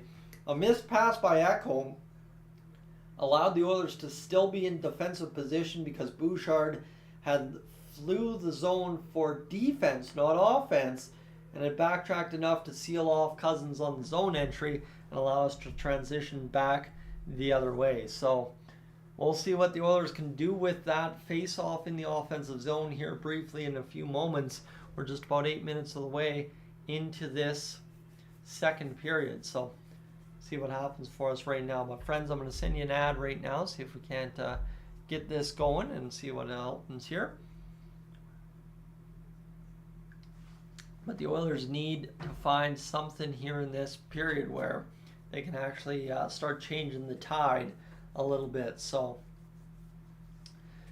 right now, we're going to have a little commercial break and just sit back and relax for a moment. If you are new to the channel, friends, definitely make sure to hit that subscribe button here on Dolynny TV. If you are new to the channel, would love to have you aboard for everything Edmonton Oilers. Obviously, the video from this morning did pretty well comparatively, saying when I posted it to when the hockey game was. Usually anything posted on Saturday after 10 o'clock with an 8 o'clock game doesn't do remotely anything well. Well, I'll tell you right now, we're up, if this would load, I guess, to 13,893. And to be honest with you, it's been a pretty solid run here for things. 2,100 views on the video today. So thank you for tuning in to my nonsense this morning. And we'll see what ends up coming from it. But again, that's short as well. The holidays truly are the best time of the year.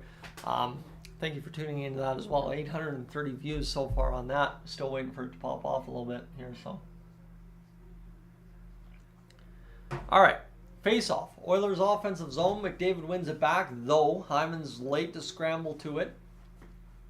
This one will be a face-off that ends up going all the way back into the Oilers zone. Calvin Pickard got taken out playing the puck from the net there, but Connor McDavid plays it to the middle. Hyman to the net, scores! What a beauty of a play from the Edmonton Oilers, combining the top line to score a goal to make it 3-1. Hey, you want to score goals like that? I don't care how many we give up. That was pretty. What a play there. Connor McDavid and Nugent-Hopkins to Hyman to the back of the net, backhand style. Ooh, boy, that was absolutely fantastic as McDavid spins off the check and then puts it onto the tape, and Nugent-Hopkins and Hyman able to walk out right in front. What a beauty from McDavid, and then Hyman's got Bobrovsky leaning beat bad, and that was tough go there for the Panthers. The Oilers' top line just ate them up. And Del, anytime Squirrel was going to come out tonight, you give me one of those, I don't think it needs to be a thing. So here we go. This one is going to be Nugent-Hopkins, 22 assists, McDavid, 30 assists. Zach Hyman, I believe that's 18 goals now. And you just watch here, the Oilers are going to all of a sudden start lighting things up a little bit, I would figure out. This one's going to go back the other way now for the Oilers. Derek Ryan to the attack. He's going to get absolutely blasted by Kulikov, former teammates, by the way. 11:14 to go here as Derek Ryan's going to work back to the blue line. Near side pass to Nurse. Shot fired down low. It's not going to go through. 11:06 to go here in this second period of play. The Panthers to the attack now as they'll cross the blue line. Bennett fires the shot, blocked in front. 10:58 to go as it comes around near side boards. Panthers Montour fires it down low, and it'll come back to the far side for Cousins. Cousins in behind. Puck takes a weird bounce, and now this one's going to be played up for Derek Ryan, who's tired at the end of his shift. He will stop up and go to the bench. Panthers fire it in. 10:38 to go as we continue along here. Shot fired towards the net. Puck goes off the pads and it'll go to the far side. Picked up by Connor Brown, who looks to make the play at the blue line, and it'll pop up and out of play for the time being. Okay. So I'm not sure why the phone is so active tonight. I'll tell you that much, but all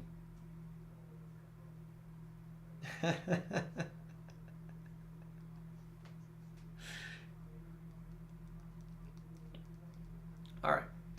That was a big collision there for Derek Ryan as well. So, we're back to play. The Oilers have the puck in the neutral zone. It's Ryan McLeod missing the pass. The Panthers will roll it around and get it back into the Oilers' end. Kulak after it. 10:14 to go as Ryan McLeod works it onto the tape of Desharnais for a brief moment. Doesn't work out. Now Desharnais will bounce it off the boards to Evander Kane. Kane battling off. He tries to get it going. A good shot from the Panthers. Snuck one on Cal Picard as Brown carries ahead. That's what I was talking about. Carry it through the neutral zone, and that's been a key here so far in this second period.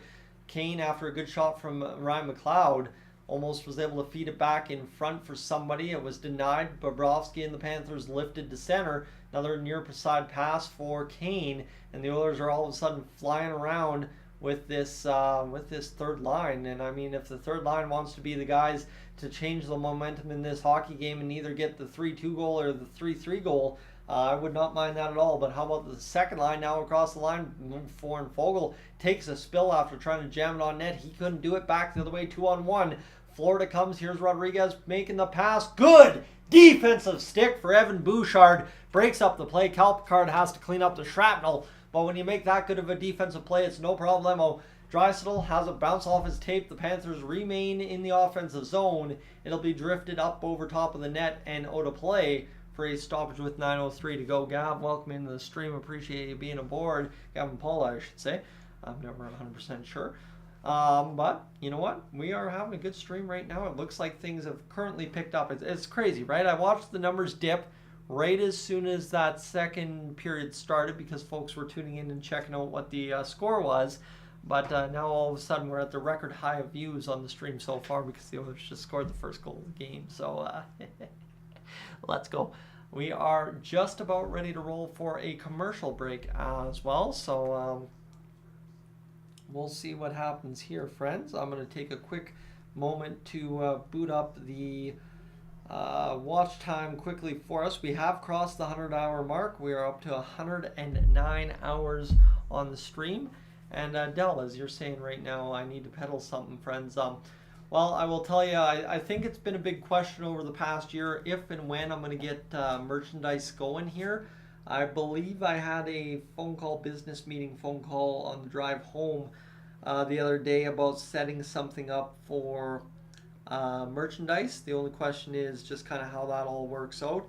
But I believe that will be coming actually for real this time, sometime in the new year. So I promise you, something will be happening here soon. Just have to figure out a couple of back end things, and then we will be good to go. So it won't be too long until something happens here. I promise you that. Just have to, like I said, figure out a couple things, and I think at the same rate, have to have another business meeting about that with somebody who might be looking to do the same thing for you guys back home. So, all right, just to take a look at the numbers behind the scenes here. Looks like things are continuing along quite well in the background. Again, to those of you that tuned into the Carolina live stream or the Tampa Bay Lightning live stream before tuning in here, I do feel sorry for you. My apologies that YouTube does push the previous live streams over the new live streams, but it is what it is. Kind of tough go there, but we'll be fine. And yeah, right now we should be ready to rock for some hockey in a matter of moments. We're just on the last Sportsnet Sportsnet thing here. And Gav, good to know. All right, I will note that down for next time. Again, next time that could change. Here's the problem, right? I get a lot of compliments that it's not just one person in the household watching Dolynny TV. Actually, I've had a lot of people say it's like, oh yeah, no, you've just kind of become a regular fixture. Offsided, we cut back to action really late, but cut back to action here, and the Oilers were offside. That's pretty much when it cut back to action. The pass was made, and the Oilers ended up offside. So this one shot on net, but Bobrovsky was able to make the save on Cody Ceci earlier. Most games without a goal amongst active players. Cody Ceci leads the pack right now. And Peter, when I talk about things I'm going to do, a Dolynny TV jersey is actually at the top of the list. I have a sweet little backdoor access to some really good jerseys. Mind you might have already seen one that I got done up. That might end up happening here for Dolynny TV style soon. 8:37 to go in the second period. Ryan Nugent-Hopkins has it down, and this one's going to be flipped to center ice. Picked up now by McDavid. He'll cut across the blue line. He's got a little bit of legs going here, looking for a pass. Going to rim it around behind. Kind of do that play he does sometimes on the power play for Zach Hyman to set up the attack up top for Drysdale and Bouchard. Here's Hyman getting things going. And this one's going now for a chance to the far side corner. Comes now to the near side boards. Ekholm will fire it down low. Play it over to Zach Hyman. He's working. 8:08 to go. Back to the blue line for Bouchard. Near side, Ekholm. Pass over to McDavid. Spins off the check to the front of the net. The shot on net. Bobrovsky's scrambling. He's on top of it. It's loose, actually. And here's McDavid back. Bouchard blasted on that. Muffed the shot? I don't know how you say that. And this one now 7:48 to go here in the second period. And the Oilers will continue to keep it alive a brief moment. There was a broken stick on the ice. Back the other way, the Panthers come. Good chance at one end, leads to a goal at the other. Keep that from happening here. And 7:34 to go in this second period, as it will be Bouchard playing it ahead. Tap to the middle. Bouchard's going to see McDavid out-muscled for that puck in the end, however. And the Panthers will regain possession and come back the other way. The Oilers now up to 24 shots. They were trailing 20-15 a moment ago. Kulak just did the most deadly move ever, and I think it was Derek Ryan and a Florida Panther colliding, and that was the misdirection there. Here's Ekholm onside shorthand, and what a chance there, as Ekholm somehow found himself a mini breakaway 10 feet out from Bobrovsky, shot the net on, and was unable to make the puck happen, as my brain just fried on that entire play. This one worked out there for a chance for Gagne. He couldn't do it. The Oilers keep it onside, or at least in possession at the blue line, as Ekholm and Bouchard are off the ice. It was Vinny Desharnais and Kulak taking over on the offensive chance. 6:37 to go, as it'll be lifted to center ice. Brett Kulak will see it hop onto his stick. D to D over to Desharnais, and picked up now by Hamblin on the pass ahead, as this will be bounced in. Kane's got a chance, so well, an icing call, and that's a hurting Panther down there. Stenlund when colliding there. I don't know what happened, but McDavid, a beautiful move as he comes crashing in, and there's all kinds of chaos in the crease. That's that play where I thought we were going to score, but not a chance there, as it would have been all right. All right, here we go. That's a tough hit there for Ryan and Stenlund. And I mean, if Ryan's out of the lineup, you likely see Raphael Lavoie come back up, and there goes Ryan down the tunnel. So something to watch for, as the Oilers may be losing a forward tonight, and a bit more long term. So shot save made by Picard. 6:22 to go in this second period, and we're going to have a stoppage of play. So that was actually, it was a breakaway from the blue line, but by the time Ekholm realized he had a breakaway from the blue line, it was already halfway through the zone. So my apologies there on a bum call for that one. But 6:22 to go in this second period. Shot drifted towards Calvin Picard, doesn't end up hitting the net, and the Oilers will bounce back the other way. Kane's going to pick this one up and work through the neutral zone. He is denied. And back the other way comes Sam Bennett. He'll pass to the middle. Shot blocked in front. 16 or 6:04 to go here. I'm just really struggling with the time tonight. My apologies, friends. Second period as the Panthers will go back to the blue line. Montour works it there. It'll be over to Tkachuk, who's dancing, wheeling, dealing. Shot fired up over top of the net, and the Panthers wheel it down low. 5:47 to go in this second period of play. Mikkola will fire back down low again, and the Panthers continue the attack for Heggie from the corner, fires it up over top of the net and out of play. That one would have eaten up Cal Picard if it was on net and he didn't get lucky to touch it. So tough goal right there. But Cal Picard makes the save, and that's all he got right there for it. So we will calculate the watch time here. 14:30 to go, 5.01. As we are, wow, okay, we are doing all right. 1:21 to go there. So see what happens is that was a big shot there, and Cal Picard was able to turn it aside. And Code, I see you're asking why I'm saying things the way I am. I'm not saying Cal McCarr. I'm saying Cal Picard. And that's kind of the hard part is I know down on the farm they refer to him more as Cal instead of Calvin. And I know up here in the NHL we still call him Calvin, but it's just shorthand, right? So Cal Picard, I know it kind of sounds like Cale McCarr because that's what we're used to hearing. But yeah, Cal McCarr, now I'm going to say it funny, Cal Picard, is what I actually am saying. The thick Canadian bush accent kind of comes out on that one though. So, all right, friends, I'm all kinds of scrambled up. The Oilers need to score another goal or fry my brain or something here. I need some sleep, I think is the big thing. Let's see what happens here is, yeah, you know what? Zach Hyman from Ryan Nugent-Hopkins and Connor McDavid. So Nuge comes up with another point on the year, and he continues to get along for what has been a good ride so far for him this year. It started slow, but I think the past little bits picked things up for him. So hopefully that's a sign of things to come. We got Drysdale on the bench there, well, off the bench talking to Mr. Connor McDavid. And yeah, no, that's actually what's happening. I'm overheating. Old fireplace is doing its trick tonight. And see if Connor McDavid might have a goal on for him. I don't know. Connor McDavid's been flying around, and hopefully that's something happening in here. Because we're gonna have a face-off for the Oilers. They win it, and this is going to allow them to go down to Vinny Desharnais. 5:33 to go here in this second period of play. Bounced up and out of play, and we will have a stoppage. Again, almost immediately after coming back from commercial break, the Oilers have evened the shots, 24 apiece. 3-1 Florida leads through, well, 35 minutes of this hockey game almost. So, here we go. Face off down for Ryan McLeod. And I think that is Sasha Barkov. He's wearing a C there. With 5:31 to go here in this second period. The linesman taking all his time and a half to drop the puck here. You gotta hate that. And we're gonna work this one now for the Panthers, who are gonna play it down low again. Work down low to Reinhardt, who will take a hard shot along the wall.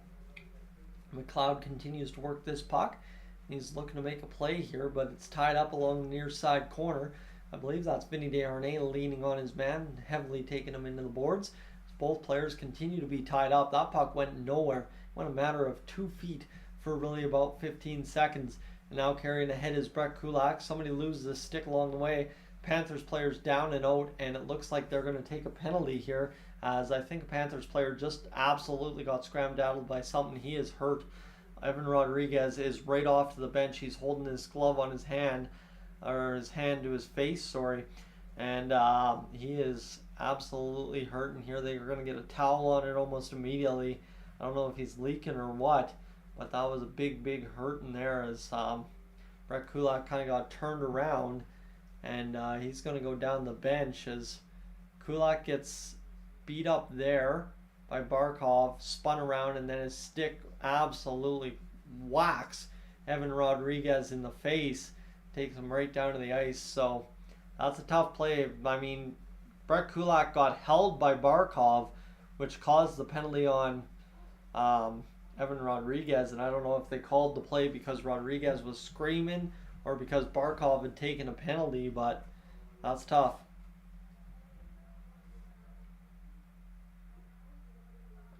as the referee's talking about it. Rodriguez was down in a pile of pain. The Florida Panthers will get a 4-minute power play out of the deal, even though, I mean, Brett Kulak was technically held. Again, we also had a goal that counted for the Panthers that was interference against the Oilers. So we've had a couple of things happen here tonight. And they're going to review it here to see if it should be just a minor. Brett Kulak obviously got held by Barkov. You see him pinch in and then grab his chest collar and spin him. That's exactly why that happened, is because he got spun. And I mean, not like Brett Kulak's going out of his way to intentionally whack Evan Rodriguez in the face like that. Yeah, you know what? You might chop a guy in the legs or something like that.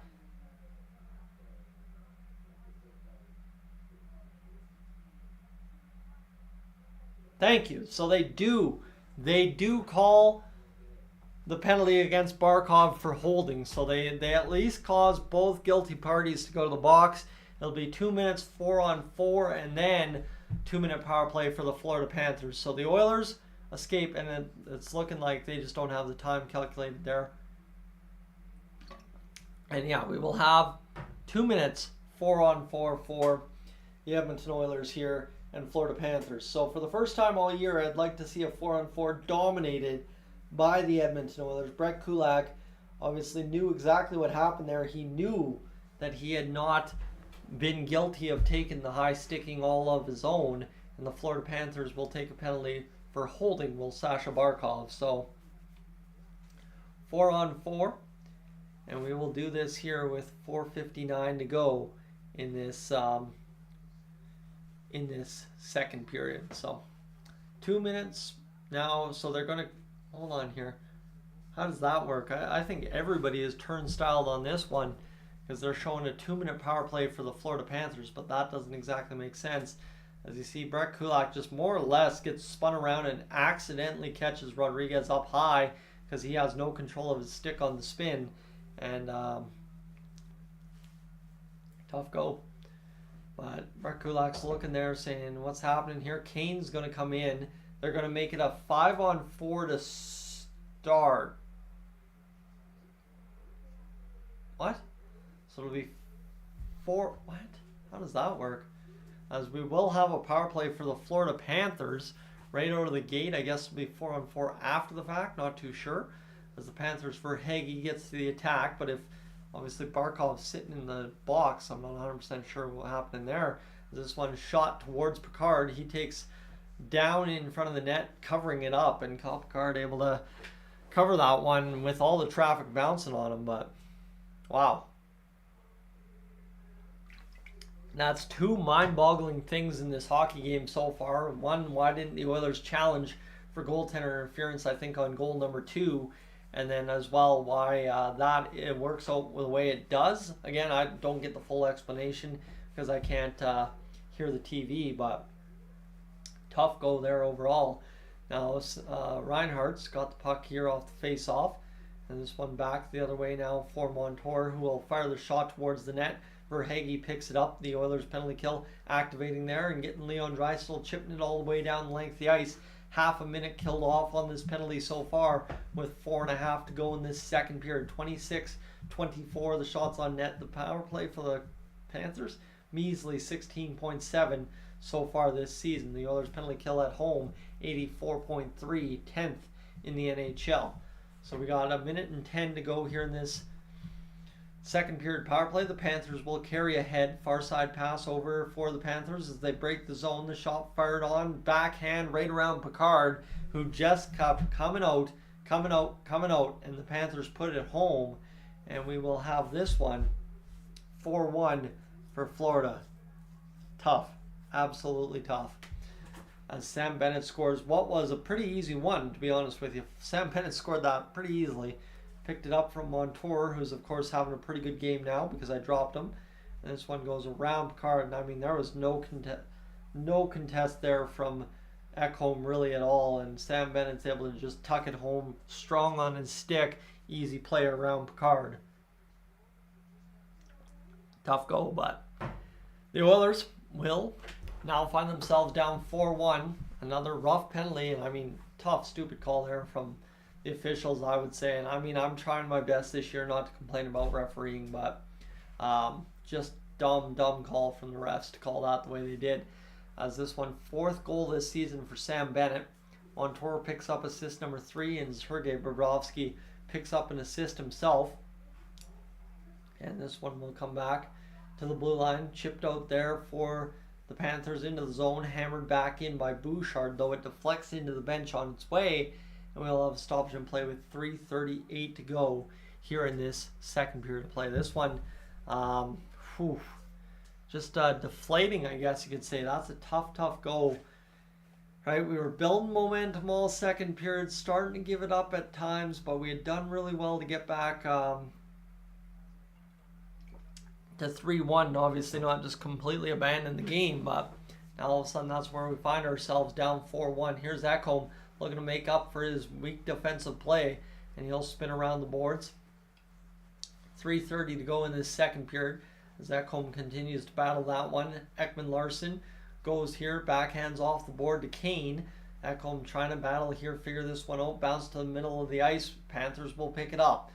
Connor McDavid back checking, free up puck, and it comes to the near side boards. Ekholm battles his man off the puck there this time, and that one will work now for Montour in behind. So the home record this season under Knobloch is 8-1. Under Woodcroft it was 1-4-1. You got to remind yourself.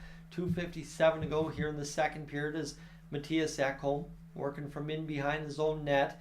Picard had handed it off to him. We got 27-24 the shots on net for the Panthers so far. Ekholm makes a dead straightaway pass, and here comes Bouchard on the rush. Shot save by Bobrovsky. It was Bouchard with the initial. It was Fogle with the follow-up, and it ends up following into, I guess you could say, a good chance for the Oilers on that one. It's going to be chipped up again by Ceci into the bench, and we will have a stoppage in play. 2:25 to go in this second period of play. So, yeah, no, we'll see what happens after this second period. I'm pretty much done with this hockey game right now, but they are starting to make the same mistakes they were, and I don't sit here and feel like broadcasting another period of mistakes, realistically speaking, but we'll see. The Oilers still have 2.5 minutes to score a goal and change the complexion of this game. Obviously, I thought they were coming down from 3, not from 4, but we'll see what happens. As this one now worked for the Panthers. Near side pass goes down low to Barkov. He's got the puck in behind the net. There's Rodriguez, who played like he was dead. He's alive and very well in front of the net right now. As that one goes into the corner and up and out of play, and we'll have another stoppage as it hit the netting.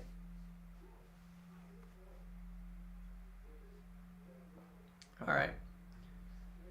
1:59 to go in this second period. As the Oilers just need a quick rush up the ice, tuck a puck home, just change the complexion, guys. That's all I'm really asking here in this second period of play. And I know at this point, if I go live stream if I'm live streaming this third period, it's going to be a pain. But I think we're going to call her here because this one is not getting any better. And like I said earlier there, right, is the Oilers' it factor tonight has not been there, right? They haven't been hitting hard. They haven't found a reason to fight. Again, I go back to Calvin Picard got roughed up there by one of the Florida Panthers in the first period, and the Oilers' response was minor. I think Nurse grabbed the guy and said, "Don't do that, please." So we need a little bit more fight, a little bit more frustration, a little bit more anger, a little bit more finish from the Edmonton Oilers here in the third period, and things will change. But that one's going to be an icing call in the Oilers zone, so it'll come down for a Florida Panthers face-off with a $1:45 to go here in this second period of play. And Connor McDavid will take a draw with Kane and Draisaitl as the Oilers load up here to try and do something here in this one. Is this going to be Draisaitl going out there with a $1:45 to go? Lights flickering at Rogers Place, trying to pump the guys up on the ice. They lose the draw and will be picked up by Gustav Forsling, who will chip off the glass. Panthers, though, win the battle for the contested puck. Shot fired, save made, Cal Picard, and we will have a stop in play with a $1:35 to go in this one here. That's a good-looking shot for Lomberg. I mean, Lomberg's not a guy known for shooting the puck, but he got a good one away there, and Calvin Picard had to make a steady Eddie save to keep him off the board. $1.35 to go in this second period. 29-24 the shots. That's a 4-1 lead for the Florida Panthers with just a minute and a half remaining. All right. Connor McDavid will come in for the face-off. See what he can do here. We got so close up to Picard, you can see the signature on his mask. The Oilers are going to bounce this one off the boards to Draisaitl. Load up, look to try and make a pass to McDavid. He does off the tape of a Panthers player. This one's bounced to center ice. Now over to Draisaitl. Draisaitl drifts back, and this one's going to be worked ahead to Kane, who can't get across the blue line closely. And instead it's going to the far side, rimmed in by Draisaitl. I think there will be a line change here. Draisaitl and Kane, just soft little play along the boards. Doesn't really result in much for the Oilers. McDavid trying to fight through traffic. And I mean, McDavid's had his motor going tonight, but he's about the only Oilers player that has truly had his motor going all night. And this is going to be an icing call against the Panthers here. Second period just about to end. We're inside the last minute. And Connor McDavid will go with 29-24 the shots. The Oilers looking, maybe shot 25 will be lucky, I don't know. Draisaitl looking to pump that one on net, maybe off the face-off. Looks like he's got Bouchard and Ekholm ready to support him if he win the draw, so that might not be the play. But we got a moment to go here before this puck is dropped. And finally, they will drop the puck. It's scrambled up by Draisaitl. Panthers are able to win it off. And this one's going to be dumped down low into the Oilers zone again by the Florida team.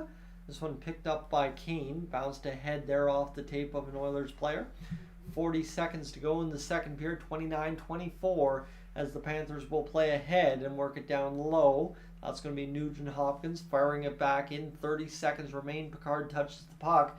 Leaves it there. It's going to be wired off the boards. The Oilers lineup, I think, has been kind of in the blender a little bit here since the second period began, by the looks of it. 19 seconds to go as the puck comes off the wall in the Florida zone. They pick it off the end wall in behind the net, transition through the neutral zone.